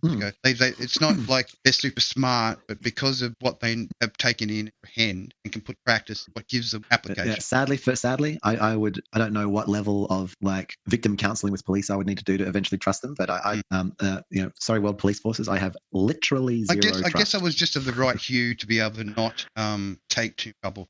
Being in this particular locale, you know what I mean? Like they were frightened of you. I know, and there was terrible stuff going on. I mean, 74 and before that, it was harsh in all states of Australia. Oh man, for anyone who was above or below a certain hue in their skin pigmentation. But I want to say this. And so one of my clients this week, this was a little hard for me actually, sitting there. So this is definitely a real Cheep moment. So they show me this, like I'm helping them. They show me, they're like, I want to post this thing on Facebook that's important to me. So I'm going to help them do that. I don't give a fuck what it is. I don't care what that is. I'm going to help them do it because I care, man. I care about other people's stories. And so they had this, it was a comic. It was a little bit of a comedy thing, but not comedy. And it was this Jewish comic, I guess, or somebody like, and they were saying all this stuff. And they said at the end of it, like, what do you think about this? And I'm like, do you really want to know what I think about this? Honest opinion? Would you like my honest or my less critical? And if they ever watch this, you have no idea. I actually had not eaten. I was so hangry. Like I was twitching. I was twitching. And I'm being shown this video, which is basically like, fuck you, fuck the world. We can kill whoever we want. It's their fault, not our. We have no responsibility. And I'm just like, the true nihilist. When the true nihilist comes out, that's it. Oh my God. You are nothing but meat that exists in an ever dying universe. So I freaking like I just centered myself as best I could. I'm like, okay, and I can't repeat all the things, just because I have forgotten, because it was just on the moment. The crux of it was this: I don't give a fuck about Israelis, and I don't give a fuck about Palestinians. What I find is that there are people and there are assholes, and unfortunately there seems to be a higher sprinkling. Thank you, God, of assholes than there are. And I said, and I pointed to her. I pointed to my client and I said, you're Jewish. You're a good person. I said, you've got a support worker. Yep. They're Lebanese. Yep. They're a good person, right? I'm a good person. We're three completely different viewpoints. Yes. But you know we what? Can all tolerate We're all actually good people. We're not a fucking assholes. And then there's these other people. But out to burn people. So it's not about Palestinians. It's about fucking assholes versus assholes. And all the nice people just get smashed in the face in the go-between. You have a loving being, It's just like, but what do you think about Australians like having commentary about it? And I'm like, Australians having a comment? True. I'm like Australia has a lot of Americans think of us as just some sort of fucking soundstage, which is like the funniest thing ever. Bro, Australia has more. You don't even know shit, Americans. We have to defend ourselves without weapons. Okay, we have to use our special fucking words to get out of situations where people want to fucking kill you. Someone was actually telling me about that, like in America, like you go there and then the fight, you've had a disagreement in the pub and you think it's finished, but then you go outside and an old mate's waiting outside with his gun. I want to fucking go, fucking kill you. And I was listening to them telling me that. I was like, that sounds like monkey with gun. Like that is a dangerous. I said, you know what you do in that situation? You walk straight up to them and you put their gun in your mouth. Yeah, and you go, go! Do me a favor, mate. Just start tweaking your nipples while you've got the mouth. They got the Come gun on, hurry up. I'm just almost there. You watch them run away. You watch them run away over the hills. Like freaking little piss cowards. Fucking guns. I'd disarm them on the spot and fucking shoot them in the face. Well, it depends on how quick you are, Si. You put the gun in your mouth. It depends. You look at them and you say, please kill me. I've just wanted this my whole life. Like in an instant. You normally tell in someone's eyes. Whiskey's great. What the response. Look into that person's eye. And you see a cold-hearted cunt behind them eyes, like through those windows. You just go, you're right, mate. You want a beer? Can I shout you a fucking beer right now? Will that be okay to make sure this de-escalates as quickly as possible? Yeah, I know, because I've got those eyes. To undo the situation. we're not going to be friends, but this misunderstanding will be overlooked by my purchase of several drinks to make you forget. And you can tell me about all the people we're you've not good killed mates, and we've never met before. This situation never happened. And the various heads you keep back at your house that you like have sex with, that's right. So close. Could have been another shrunken. Could have been. Another addition of dolls. Dolls, that's right.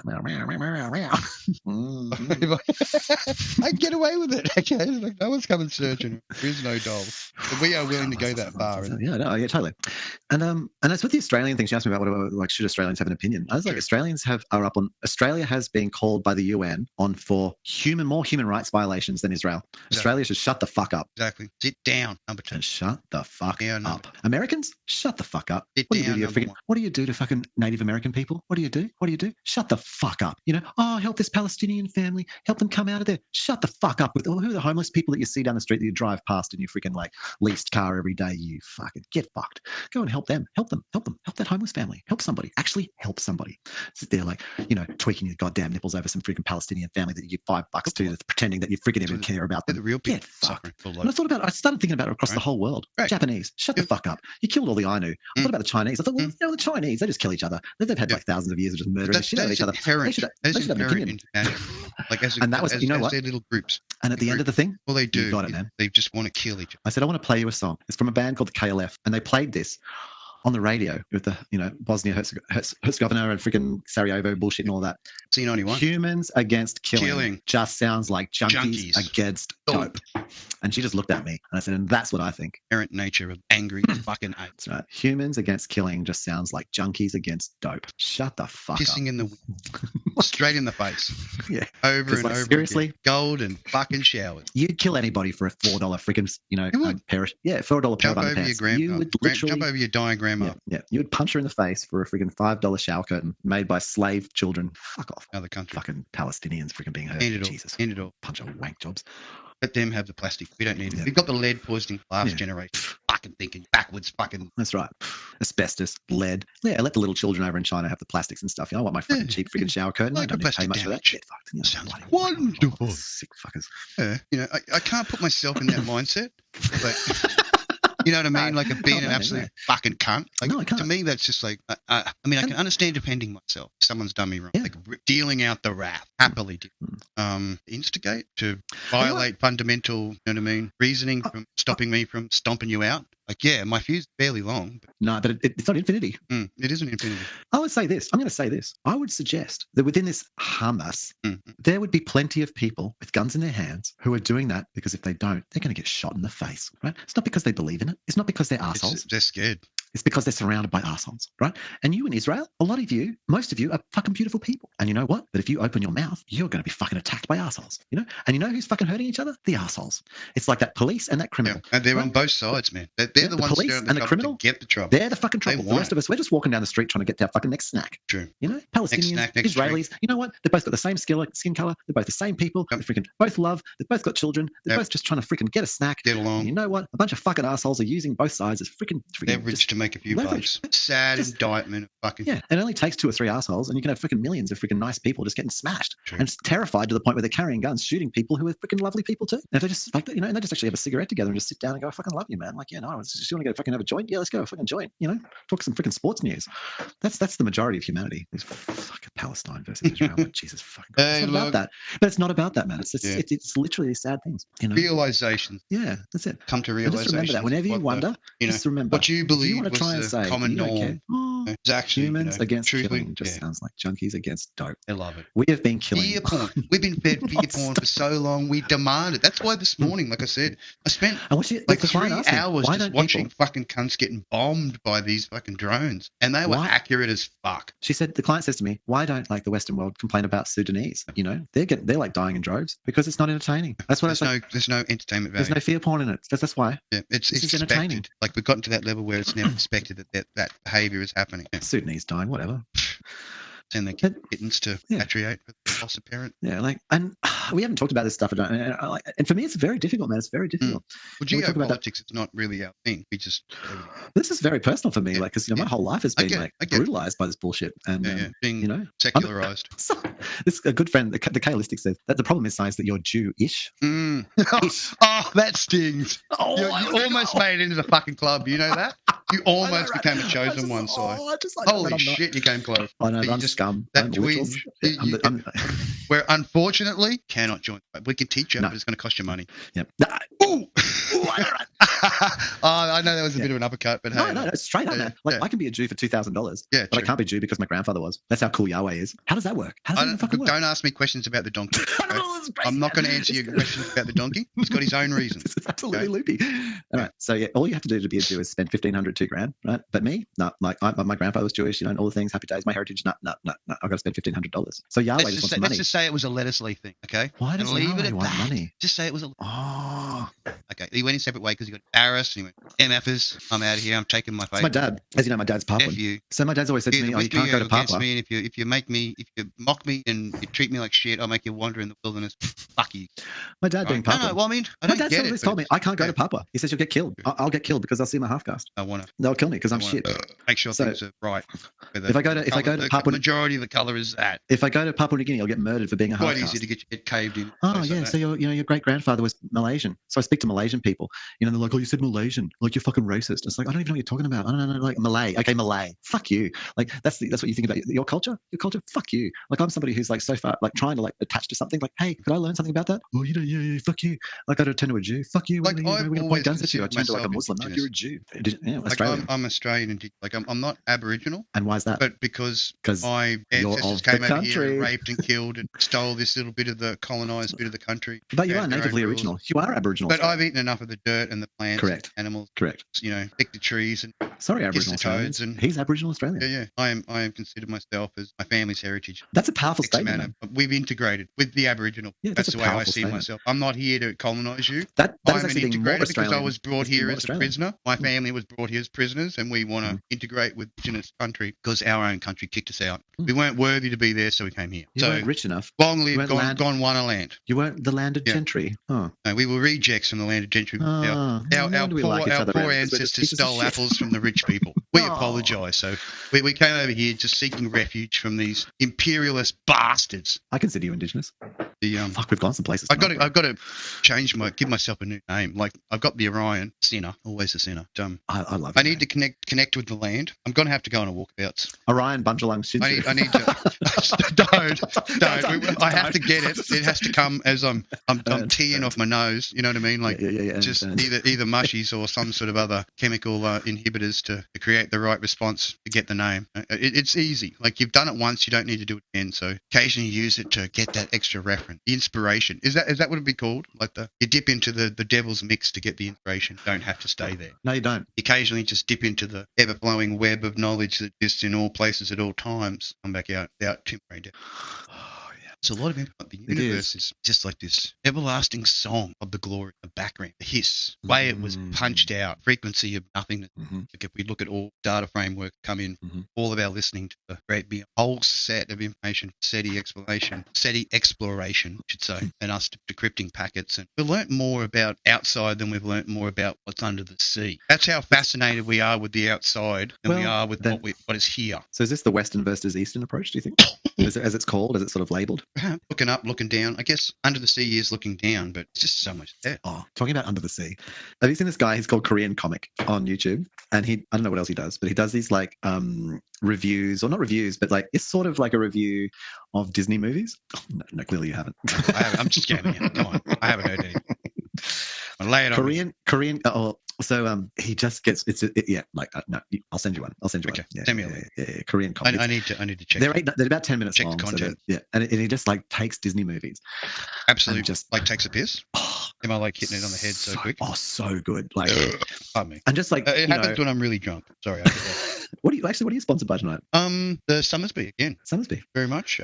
Cost me only $20 for 440s 10-pack.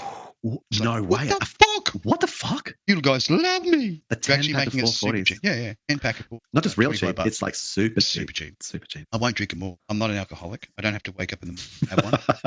Like normally, just the cheaps are enough for the required amount of the. I've had the fifth one.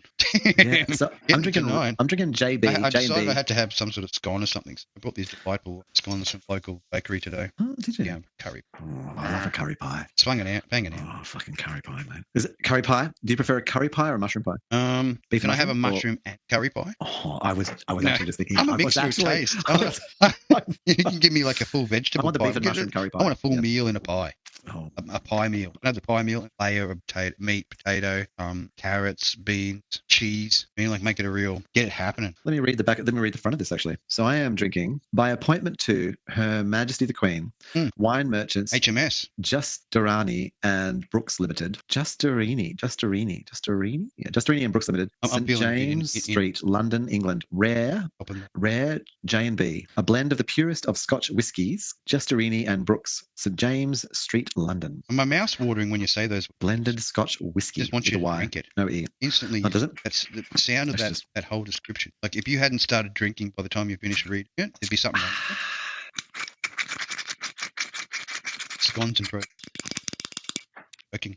So I took my car to get registered this week, and it's got like a thing with its. I can feel it. So the power steering is starting to become a bit boat-like. It's a bit soft. It's a bit too soft. So I know that needs fixing. So he took it in there and he's figured out the parts. It's going to take 3 weeks to get the part in from Japan. Blah blah blah blah. All good. And he like puts the car back on the hoist, and he just starts laughing. He says, "Come here." And we look up, and I've spent $2,000 on this, right? And we look up, and the transmission is leaking. And he just starts laughing. He says, "Take it back on." And I was embarrassed. I'm just like, "Can you please call them? Please call them. I don't want to call them. Please call them." Yep. Like, they're not going to believe me. They're going to believe you. There's a leak coming out of it. And I'm just. The problem is obvious. I'm just can't. Like, I'm just fucking. I've been this the third time. Yeah. They're really professional. It's just fucked in the head. So, and so I'm like, all right, okay, I'll take it back there. So I go there this week, and it's not the normal guy I speak to. It's another guy, and he's like, oh yeah, I remember you. I'm like, he's like, you're joking. I'm like, I'm not joking. He said, bring it on Friday afternoon. No worries, we'll check it out. I'm like, okay. So Friday afternoon, yesterday. So this is literally, I'm hangry as fuck. I've just had this conversation about Israel and freaking Palestine. Like, I'm in the car, losing my fucking brain. Fully heated, of course. Just completely insane. I'm driving to the mechanic, insane, right? Like, and perhaps unsane. And I get there, have a little bit of breathing exercise. Go in. I'm like running through my mind how I'm going to speak things. Like, I've processed it. And I'm not angry. It's just that I would need to say it the right way. Like, I'm not actually angry at all. Delivery is important, you know. And for some reason, like in the early remember week, that old thing that you don't want the messenger shot. No, exactly. I don't.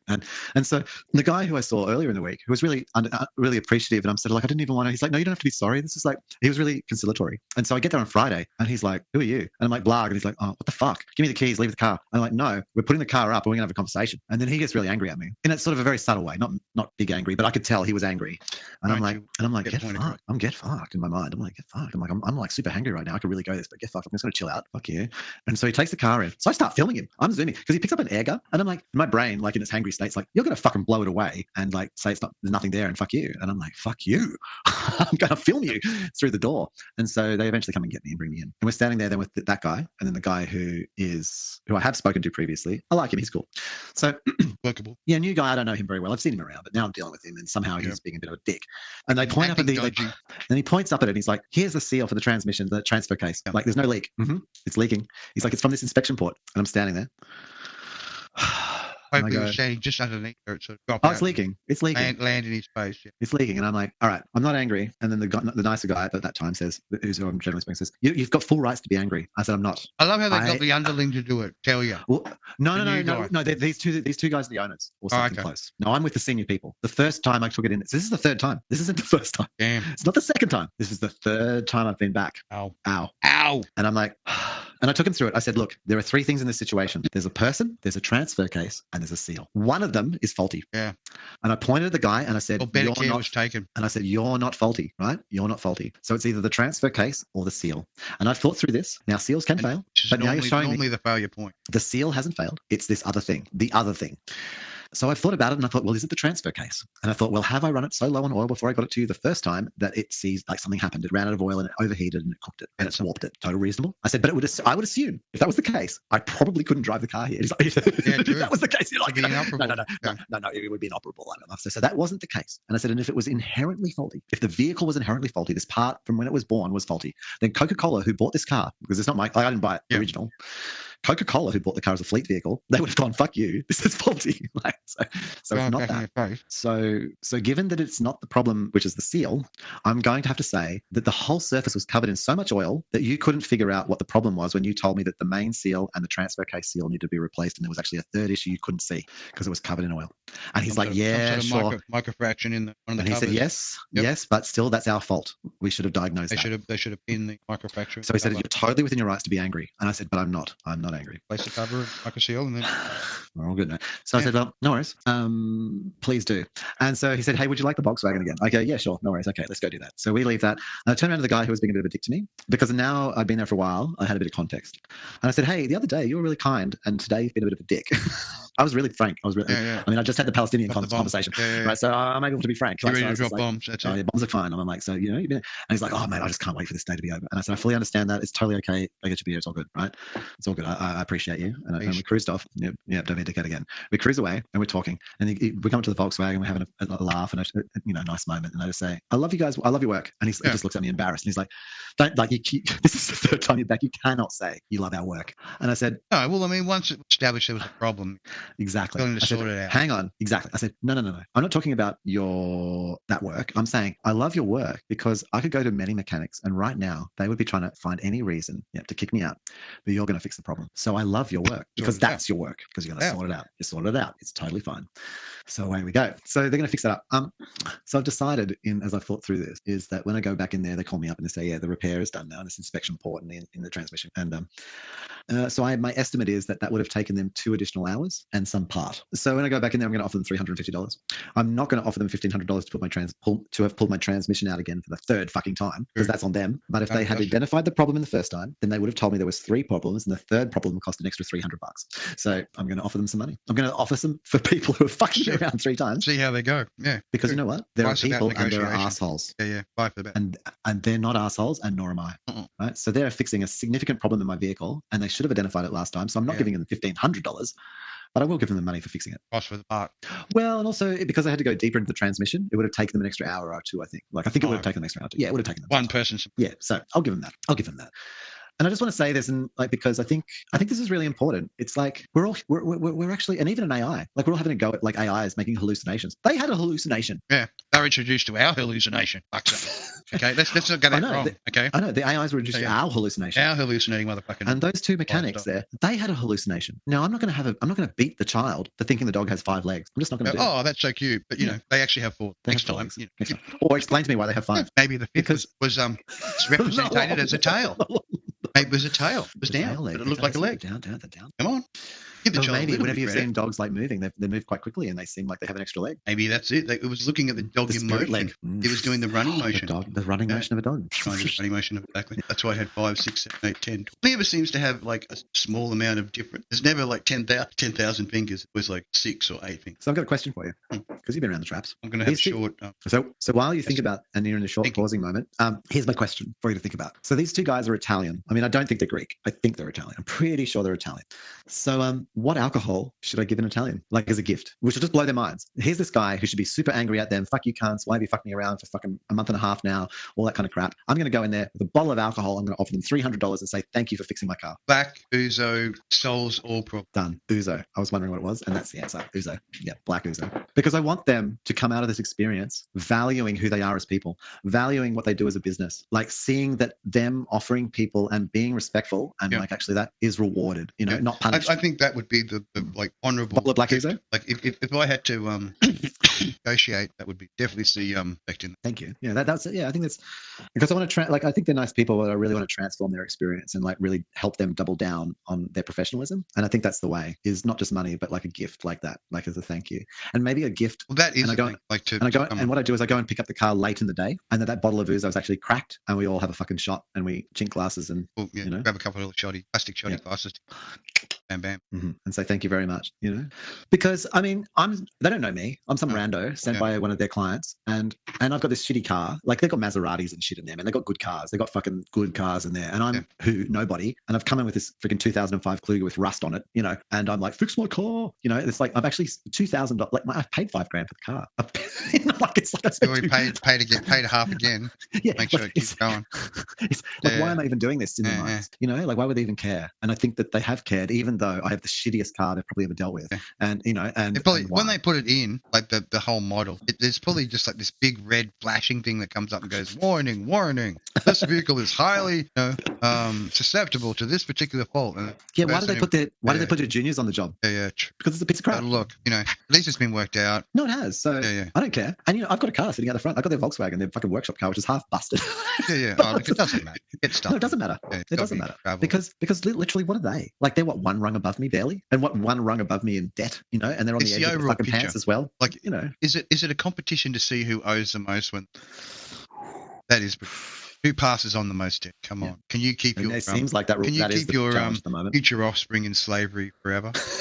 Is it possible to just keep the next 10 generations of your own offspring because of your ridiculous mistakes in the investment market enslaved to a corporation, 10,000 serious financial understanding? Some people would say yes. Yes, I know. Like I was saying to my young adult. So this will say that the young adult. Yeah, nice. I like that young adult. Thank you. It's all good, man. It'll come back. We've been putting effort in. We've been putting the effort in tonight. We've seriously covered some really powerful. I know, and there's some really hard hitting shit going on. Like we've been pipe hitting tonight. And we've been wigger as possible. We are the white niggers of modern society. And we're just like mining this shit. We're mining this suffering. Okay, you be kind to us. God above or God below. We've been mining this shit. Digging deep in there, scooping it out. Yeah, man. What it's about. It is. It wouldn't be cheap if we weren't covering the topics that are important. No, that's right.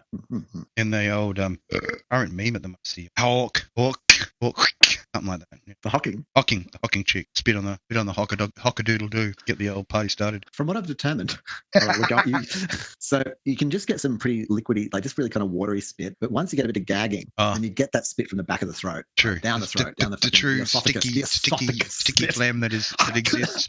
That's and that's the best lubricant you can get, man. Yeah, where the bones live. Down where the down where the bones live. I practice sometimes. It is. Step it up. Yeah. Mm-hmm. Keep the numbers. Really just pausing. Better out than in. Better out than in, though. You don't want to you want to get that spit out. You don't want to have to. Sometimes it gets a bit it's almost like that. I don't know if you've seen it. There's quite a bit of footage. Taylor Swift snotting out like up in the. No. Don't look it up. Don't look it up. Don't look it up. Yeah. She's had a bit of mucus because obviously she's come down with the flu again or something. I don't know, but yeah. I mean, it'd be hot and all sorts of stuff cruising around stage. Like you're gonna be shit coming out. He's saying that it's hot to have shit coming out of your nose. Like you think Taylor Swift's more hot because she's got. Well, it gives me that whole alien slime queen sort of. Yeah. I don't know. I've always been a sucker for a slime queen. Porn right now. I know. We're trying to keep it consistent. Okay, good. Way of going. So, but I just thought I'd mention it. Did I send you a video on tentacle porn? I saw a review from Turd Plinging Monkey of some sort of tentacle fucking stick on the bathroom. I'm going to have to send you some. Did I send you that? There's some really special pair of underpants where you can tap the old tentacle porn's gone like. I know, it's like off the chart. Yeah. Everyone wants it. It's like sushi. Sushi is served. Octopus is in.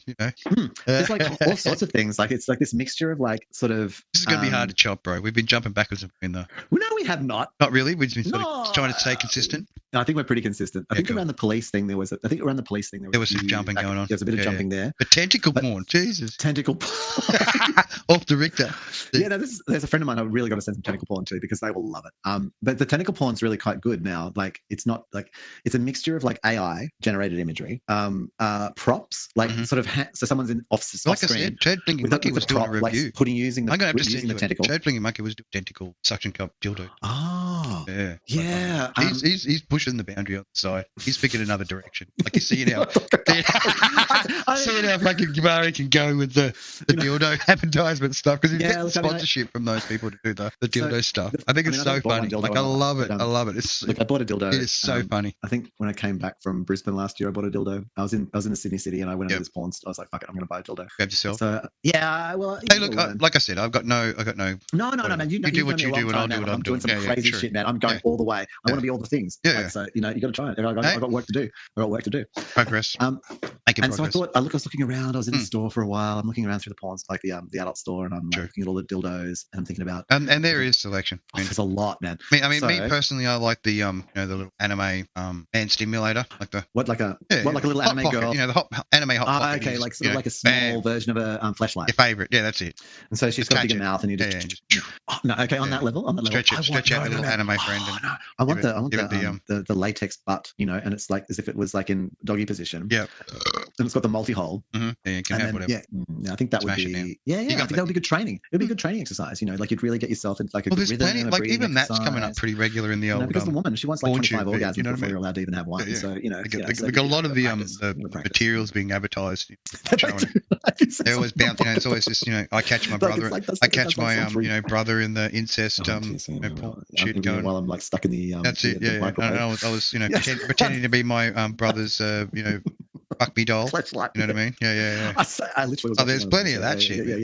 Like ridiculous. Watch me trick my boyfriend. Is like got the fake butt and my butt next to each other under the bed. It's terrifying. You look in there and you're like, page. Like you're flicking harder to the left and right than you are on, Yeah. But curvature. Got a curvature. Well, because you've been fucking abused. Because you were genetically mutilated as a child. Yeah, I know. That's why you've got a curvature. It's awful. I got a curvature because I was shrinking. Genetically mutilated as genitally mutilated. Genitally mutilated. That's it. We've got to get it right, not genetically. And so some of us might have been. We might have multiple parents and shit, but if I get into that, because we're trying to stay on topic. But no, my tendons, like because of the mutilation. Desensitization. That's it. And one of them has like desensitized. Pulled my dick, man. Like, and it's like having to whack it harder. Because it was. How many nails do I have to staple through my penis so that I can feel something? You know what I mean? You've got to ask yourself that question. How much of my testicles can I staple to a book like actually something? Yeah, and it's interesting. That is from the mouth of someone who knows. We've seen it. We've been there. I haven't personally stapled my own testicles. But I understand. But I have seen it, and I realise what's involved. I have seen it, but the thing of like, so if you've been genitally mutilated as a male, and so it's then the glands, the head of your dick would be like super like sensitive. Oh, cool. No, well, actually, what happens over a long period of time becomes the opposite. Numbed. Awful. Degradation. People don't get that. Oh, we must be so much more sensitive. No, it's just dried out fucking bit of busted ass wood that's like fucking half bent because it's scared to fuck. Becomes more and more desensitized because it's exposed. It's almost like a humiliation. Yeah, it is. It will be less because we take something. You prepay your pound of flesh size in a miniature form, by surrendering your foreskin as payment. Yes. To this existence, you fucking bastards. Yahweh wanted that apparently. Yeah. He needed the dried up foreskins so he could put them in a rattle and shake them.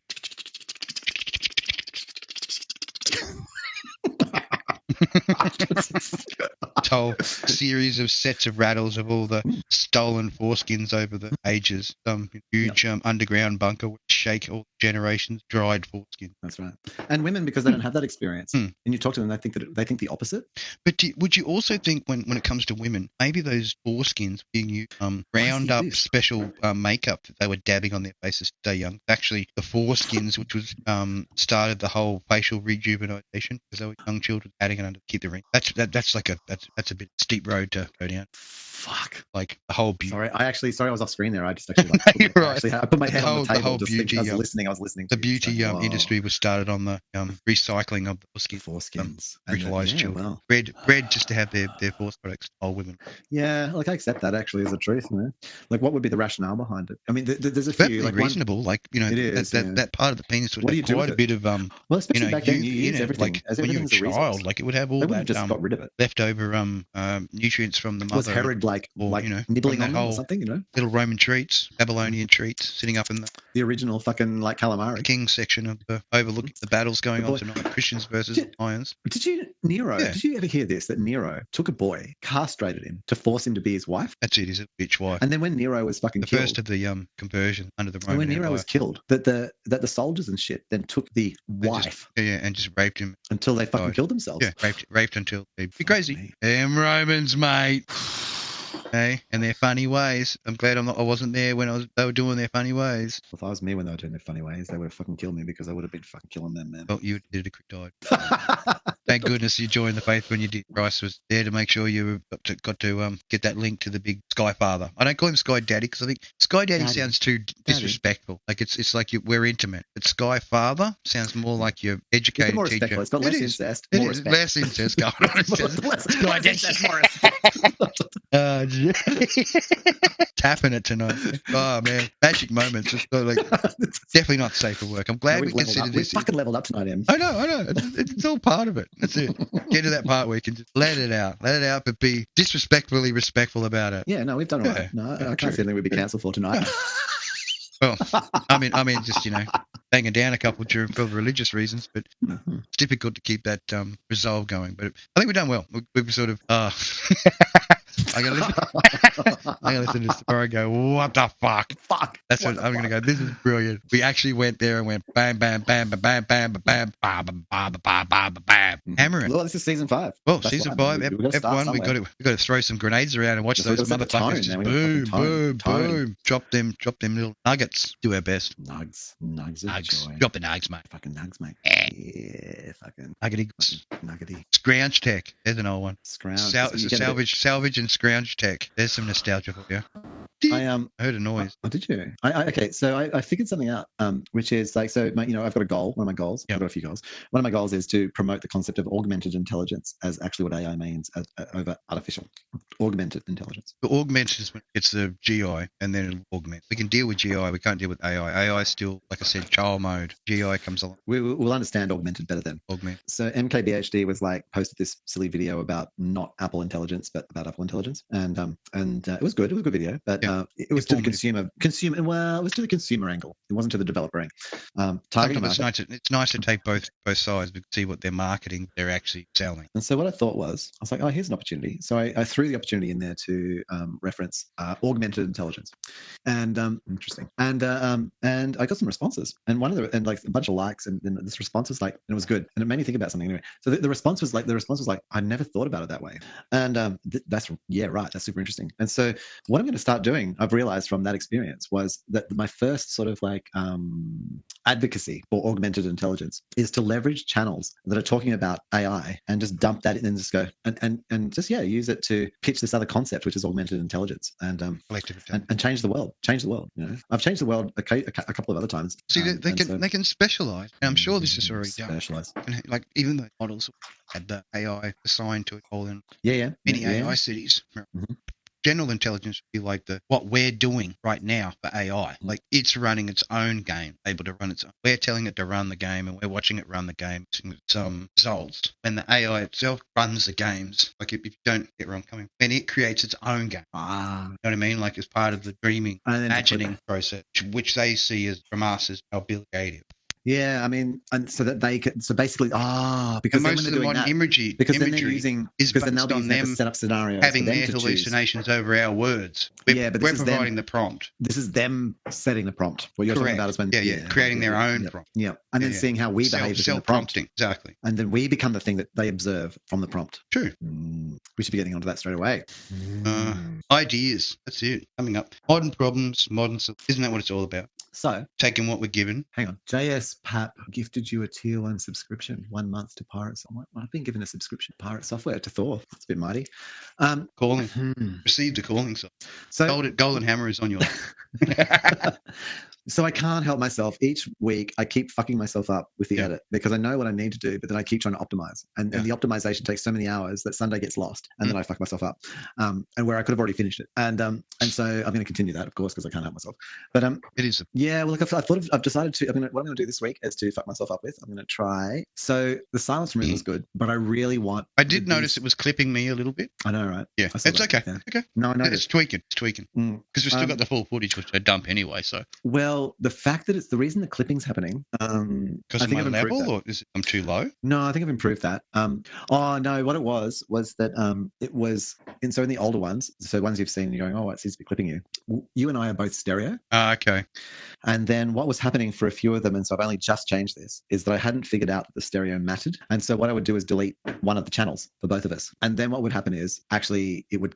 Well, it's from my end. It would stamp my Razer X with the desktop sound, like stamp those two together. Oh, well, with the left and right channel, if I pull out one of the if I pull out half of the if I pull out your right channel and my right channel, I can get us both to clip really badly. Yeah. And so I've now worked out I actually need to do a slightly different technique. And so when you import multi-track audio into DaVinci, there's actually a bug which has existed for like 4 generations. Yeah. Since like version 16 to version 19, it still exists. And so you have to go in when you get multi-track audio and tell it no, and you need to readjust it and say this track is actually stereo. And you need to adjust all these settings, and you fix it. And once you fix it up, it sounds proper. It sounds correct. Like it sounds good again. It doesn't lose half of your audio and clip you. So the next thing is that like the silence removal is good, but I actually really like the duplication and and ah. Oh, the removal of that. Yeah, from Descript because it makes it sound really professional. Like we're really crisp. Tight. Like it's like we're actually on it all the time. It's not like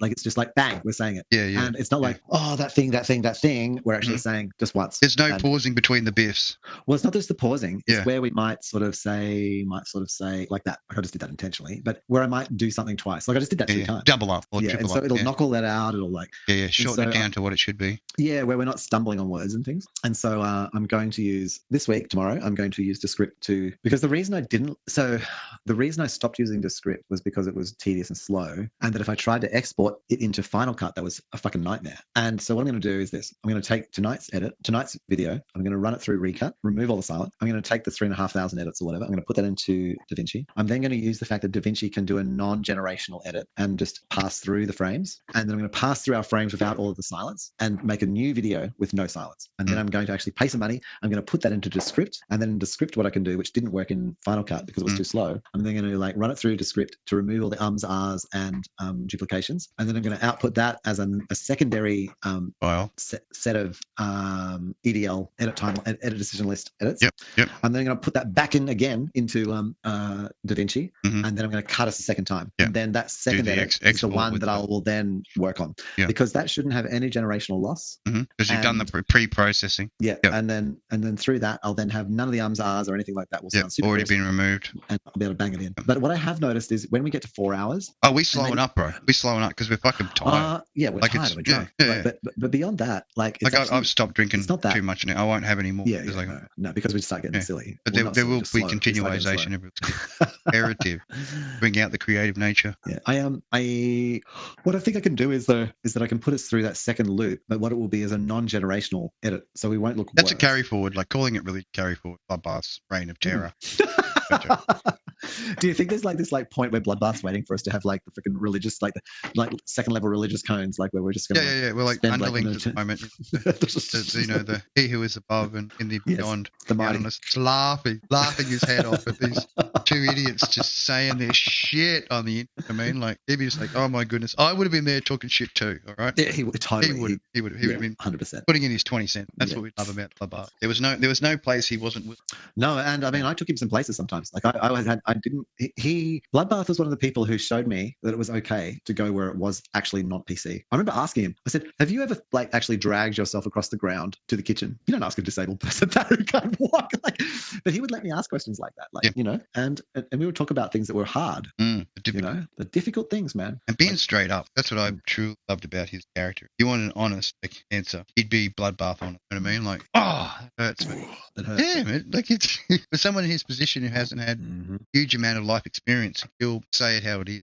His observation at that point. He told me about the resolution of reality, what you're saying there. Because even though he didn't have the life experience, that meant that what he had was like intense resolution on the experiences he had. Things he taught me was like, he taught me about what a full life means. A full life doesn't mean that you've got a Maserati and you bought 3 houses. That's wank. Like you said, that's excessive. All of us have it. All of us have a full life. True. And if your full life is living in a room and that's all you can do because you can't move, then your resolution is, but your resolution, so the ultimate amount of pixels is the same. Your pixels are now dedicated to a room. Yeah, they're not. If one fucking piece of dust moves, you know it. Yeah. Because you can see that cockroach crawls up and over the ceiling. You're well aware of its path. Well aware. Where that Maserati owner has no idea. Slap it and throw it in the bin or throw it into your mouth. Either or. Either neither. And so this sort of like screen size versus resolution that happens with our lifespans and the notion of the concept of, but they can't live a full life. The bloodbath lived a full life. And that full life meant that he could tell when the chair in his lounge room was moved 5 centimeters. Correct, because he'd come past it, that exact same position, exact same trajectory. And if he ran into it, he would know. I wouldn't know. I couldn't even see it. I'm fucking blind. Well, I would see those, like for him, I would see path. Like I knew his trajectory and where he was going. So that's where it was, things were spaced out. So there was plenty of Danny room. That's right. He taught me. I was like, wow. And that was one thing. That was like this one thing about resolution and full lives. And the reality is that everyone lives a full life. It's the screen size versus resolution equation based on things. And someone who's like got all the things, doing all the things, man, you could literally steal an entire bottle of alcohol from the house. They wouldn't even know. They would just think they drunk it or something. Maybe it was at a party. They wouldn't even care. He's silent. Because that's a, but if your reality is just like a fucking room or something like that, then you can tell if like 1 angstrom is moved. True.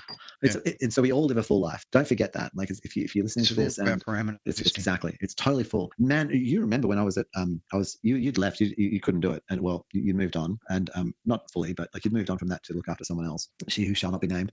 And then I was doing some Danny work and in the bloodbath world. And I remember this thing of like, I remember I like my right eye got seriously injured and like I had to blind myself. I couldn't see for about 2 weeks. And I learned this next thing about life. And it was like, people would often question bloodbath about, what's his fucking problem? Like, he just goes to the same Westfield and the same EB games. And it's like, because he knows he'll be looked after there. What to expect. And that was a real thing, man. When I was blind, I was sitting there and I was like, I don't want to be. You do. The thing where you need to know how many steps to take. Yeah, and that the people in that place would care about you, because you went somewhere else, they wouldn't know you, they wouldn't care about you. No. And then if you were in EB Games, your game dropped on the ground, they wouldn't even pick it up. Where in the store you always went to, they would. Yeah, they remember you. They remember you. That's right. And so those kinds of things where people would judge him on that, like I learned to not judge because that's how I behave too.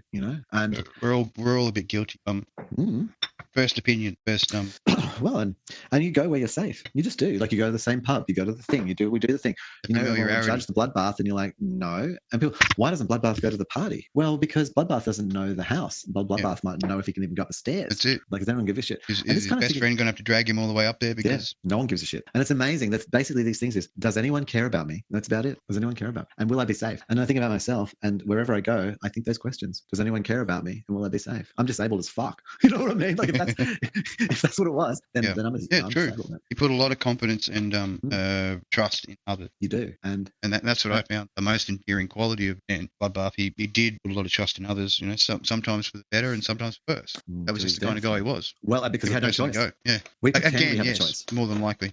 Well, we pretend we have we pretend we have choice, but actually we don't. I don't have choice if people care about me. The people I live with, clearly they care about me. Like there's been times in the last 3 years where I've been on my freaking on my ass, man, and I couldn't pay the thing, I couldn't do the thing, and I wasn't on the street. They fucking cared about me, man. That's the bloodbath approach, man. That's right. And if they were like old and needed some help, I'd freaking look after them too. Because that's the bloodbath way. Well, you become the part of the family. That's right. Go through I often struggles together. And what the bloodbath has taught me. It's like chips and Pepsi. It is like chips and Pepsi. You learn to get through those harder parts of life. Understand the true struggle. And you always know that Tonys have small dicks. Oh. Because he was just saying, is it cute? If your dick's cute, man. Oh my god, definitely small. Okay, I'm sorry. Sorry, I don't have a cute dick. You've entered the cuteness phase of your possible relationship.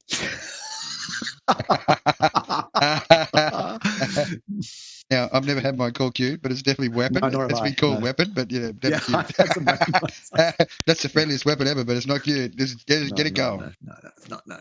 Yeah. It's pork sandwich. Yes. So what's the middling playing these days? Quite a bit of strategy. Is that Mr. Bungle or is that the middling?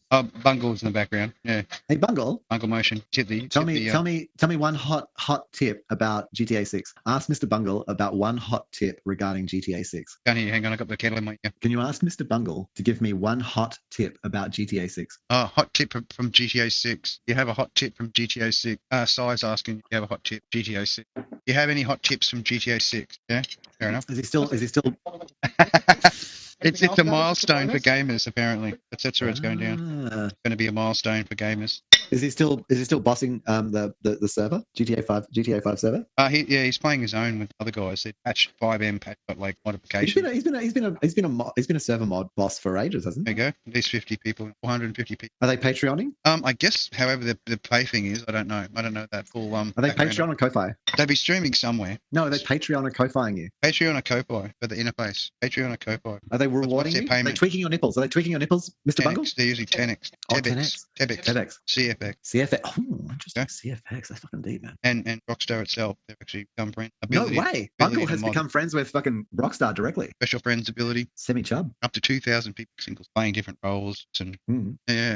the dream. Living the dream, man. Dream inside a dream. Yeah, fucking dream and drive a dream. Yeah. Does he realize that he's just, powering the car battery of a Universal Brothers? Someone's got to stand on those, do the treadmill. Got to do the treadmill. Treadmill inside the treadmill. Yeah. I've never heard this. It's too much meat. I'll have to cook into something. Oh, fried rice and fried rice. Oh my god! Run out from underfoot. We love it. I actually love fried rice. I love special fried rice. I do. I haven't had it in years. A little bit of bacon and nasi goreng. Shrimp. Shrimp. Little token shrimp in there. I wonder if I'd put on a whole kilo of weight if I ate nasi goreng. Probably. I feel for Mr. Bungle. Mr. Bungle's probably put on an extra kilo. Used to be nah. The other one used to be the leanest always. The other one. Not Bungle or Arian, but the other one always used to be the leanest. Viking. Yes. Yeah, that's the one. That's what construction will do to you. Mm-hmm. See? Enjoyed. Well, he was probably he's pretty cute. He was probably like a 7, but he was a bit buff, so he was an 8. But then he was like doing the work, doing the freaking, getting the money. So he was like a fucking 9. Right? Catch. And what's happened? He caught. Simple. Mm-hmm. What do you give your nieces? Do you do something? Do they know you? Childish credit card with Steam cards. Oh, nice. Plastic Chinese throwaway. Yeah, nice. Share a slave, I might get a the craftsman children get it servitude. There's this guy. He came up a bit in my feed for a while. I think I managed to get rid of him on YouTube. And he positions himself as this dude who spent like 10 years traveling through China. Oh, there was a recent question. Oh, really? Little social moment. I heard they were doing donuts on their flag. Oh, in the old 1980s like Mercedes and just and Putin and that were like, there were memes out about it. They're on the trans flag or something like that. Oh yeah, totally. Yeah, nice. Seems good. Gonna make the Yeah, you've got sort of a bald guy and a weird dude with a strange haircut. It seems a bit gay, right? Do you think everyone has their own version of? I'm seeing Putin and Il Jong Kun or whatever his name might be, like having a little bit of a grope of each other. A little bit licking of the head, that sort of thing. Yeah. Trying to flash a few dollars. See if the camel will be like a serviced, that kind of thing. We got to defend that region. We do. Yeah, there's a lot of enemies around. Just circling about. I've got a whole Japanese rope tying. Yeah. Get them hanging right. It's an art. Absolutely. Do you think Putin was like hanging Kim Jong from and just what's the Japanese rope tying? I'd rather not. No. You don't want to go there. Well, not necessarily, but I'd rather not. The blubber like sort of wobbles a bit too much for you. Want to be the dominant? Yeah, it's a curious question. There's a bit of a fun one. Fights bears. They have a little sacred analogy. So Putin has chosen bears over men as well. He's a bear chooser. He's a bear enjoyer. The better. He's a bear enjoyer. Yeah, rugged. Right. It might be marshmallow in the center, but it's definitely rugged on the end. So his whole angle is actually just to knock out the femboys. He just wants the bears. Yeah, right. Yeah, it's very Russian of him. It's only fair. Who's going to keep you warm? You want a bunch of little subservient bears around you, don't you? When you're bristling. No, it's just. Girls, they're just not hairy enough to keep you warm in the fucking Siberian winter if you're a fucking Putin. Werewolf jumping into Airwolf boundary. No. 324. So many nuggets. Hailstorm. Pushes the envelope. Going to push some shit. The most cheap stuff. Had a few hung in there. Pork I'm having a plant-based golden game time. Yeah, I mean, it was actually I've been like manifesting this reality for like probably about 10 years. Golden K time was my like favorite sort of, well, not favorite, but when I was when I pretended I could eat dairy, I didn't know that I couldn't. I did like the Golden Gate time. And so I have now like injected into reality for like 10 years or more, like straight to have the plant-based Golden Gate time. And it has arrived. It arrived last year. Raises giving up. So I will say, when we reach about 4 hours, it's actually a little too long for me to efficiently edit. I think like between 3 and 3.5. Maybe we should do like cheat. Like we just get to 2 hours, cut it off and have like a part 1 and part 2. That make it a bit. No, because I'll have to do that same amount of work in 1 week. Where... Yeah, 3 hours, 3.5 hours. Once I cut all the silence out and I do all the other things, it's quite efficient for me to edit. But somehow when it gets to 4 hours, basically the first run will take me about 2 hours and it just gets long. And I start falling asleep trying to edit it. It's just not effective. Yeah. So we're kind of reached my editability limit around now. I just conk out. I just seriously conk out, man. I just can't do it. I get it. Well, because I'm listening to it at high speed. Droning. The amount of time the droning at high speed, I just fall asleep. Because I don't edit it 1 time. I'm editing it like 2 times. Like I'm listening to us as like chipmunks, like, and so I have to be able to figure out when it turns into a blend and like just mush. Which is why I haven't actually published last week because it was too much. We actually just went too long, and so last week we actually have to do it in 2 blocks. I finished half of it. I couldn't finish the other half of it. Extras or gems, not safe. But I think it's interesting, like season 5, like tonight we've got better at being able to like not lose flow while also within the conversation being really clear when we've changed topics. We've become like professional enough, quote, air quotes, to like be able to keep rolling while going, that's a clear change in topic. Yeah, so that will make it easier. Tonight will be way easier to edit than last week. 4 milestones. And then I can trust the milestone. Season 5, episode 1. Put it down stone. Blue laser beam at stone. Have you watched the show Tipping Point? Heard of it. It's absolute rubbish Australian television. Like it's copied some overseas bullshit. Cut paste. Yeah, cut paste. They have like category questions and stuff. It was interesting sort of watching people like fail at it. No. Yeah, stuff. What was he asking for? Meat. Meat. All he smells is pork. Don't we all? Get some pork on your effing fork. That's right. P-H-O-R-K. Marlo. Marlo. Animal weaving. Attention. Barking at someone. I'm just going to check that. Protecting strange. Drunk as. Going out to whip ass. Marlo. That's Mark. He's all good. He's all good. Leave him alone. Guardian of the house. Fuck that. Guardian of their own insecurity. No Terminators are going to come through that hunt. You're always going to get notified. That's right. Or not during exit cuts, but definitely when the house will be. Come on. Have quiet little nightcap. You're half asleep. So man, freaking Marlo's losing their shit. That's what you get when you're a what do they call those dogs? Doberman pincer. Government. You know, Doberman cross Kelpie actually. Yeah, sort of half. It's pretty psycho though. Psycho plus a little bit of psycho. Yeah, psycho. Double psycho. It's gonna round you up and then take your throat out for the taxes. Jewish. Don't you ever? Basically. Come on, let's not be racial. No. Just remember, the letter J is only a couple of hundred years old, or less than a few hundred years old. So if we're going to say it, we're going to say Ewish. No, but Dobermans were German tax collector dogs, but their breeding was to allow tax collectors to. They're designed to hunt humans. You go over the boundary, you'll pass tax nail. And the Catholic, because of Christianity and the whole like bullshit around. You better be fishing them. Knocking out the lenders. Yeah, the lenders. So the Christians had to pretend like, oh no, we're not into debt. And so what they did was they assigned that role to Jewish folk. I know it's terrible. Through Europe. And so, Jewish tax collectors cruising around with Dobermans would be probably pretty likely, Nothing like a little gnawing on the balls to get that money out of you. That's hey? Because the Christians couldn't, like, they wanted to pretend that we don't want to be forceful about this. Yeah, Bobo. Ball. Me. 2 balls, 1 bow. Much gnashing. Gnashing of teeth. The Doberman. The getting of the gold. Has to throw the money out on the floor. Have to pick up the money while you're running. And that's hopefully they don't let go of the dog to bite you in the ass. So please, doggy, Buy your please don't children. bite me. Hit me in the goddamn. Beat me in the goddamn ass. Damn. Well, that's 3.5 M. It is. Should we pull the curtain? Yeah, I make it easier. I could talk way more shit. We could chat We more can do shit. that next week. Yeah. Mm-hmm. Roll it talk over. more. That'll be talk rollovers. Peaceful. Peaceful. Oh, I didn't even. What? I didn't talk about the meat learnings. Learning it's too of late meat. now. I'll leave it there for next time. Put it in the notes. You haven't added any more to the notes. I haven't. I've been slack. I was slack. I was slack too. I was also slack. It's okay. I've been improving. There was also a little bit about it. Try and keep the conspiracy to the middle. More of the cheaping. I find the cheaping's more amusing than the conspiracy. Because some of the conspiracy, man, like it's yawn. It's doing circles now. Is it? I'm hearing shit, but like you said, like I'm telling you stuff which is 7 years old. 4 friends are like, you know what I mean? Yeah. What the fuck? And then, what are you giving us old news? And like I'm hearing shit now about the whole UFOs and things on the moon. People saying this mass is wrong and that mass is right and blah blah blah blah blah blah 3 bags full, which was the same crap that they were peddling fucking 40, 50 years ago. All right, and it's like it's getting old. Get real. They were able to change it up a bit rather than having to rely on the old new interpretations of the human condition. Put down to that. So have you watched any kaiju? No, but I've been watching a bit of the I will jump into that eventually. It's catching up on some other shit that I wanted to watch on Punchy. Tonight's totally enjoy. I know you're.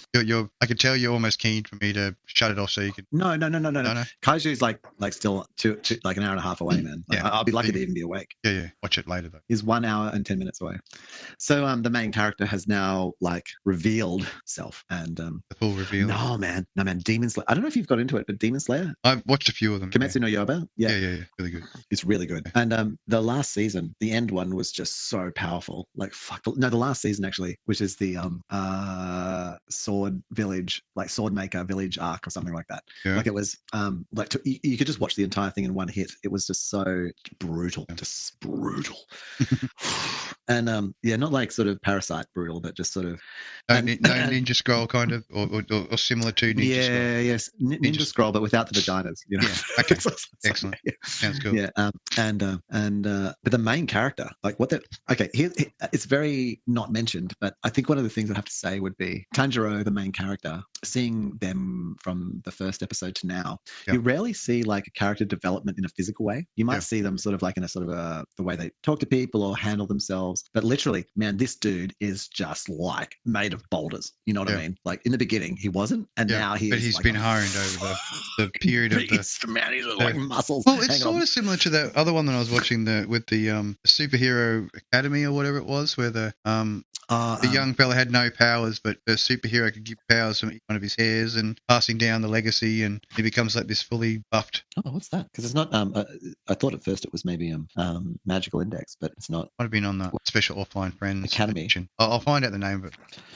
All right, I better put the closer up around this time. No. We can keep talking about crap afterwards. Yeah, another successful stream. Very successful. Bravery. Much bravery and much putting it out there. I mean, if the universe wants to hear it, and I think some of them, universe. So let it. Yeah, and there was a whole bunch of stuff about Palestine I didn't even mention. Well, wait till I get into the climate. Wait till I get, because the next thing is we're about to enter into a next realm of climate change refugees. Oh, I know. And if you want to know what's going to happen to you as a climate change refugee, it's happening right now. You're going to get killed the fuck off. That's what's going to happen. Reduction.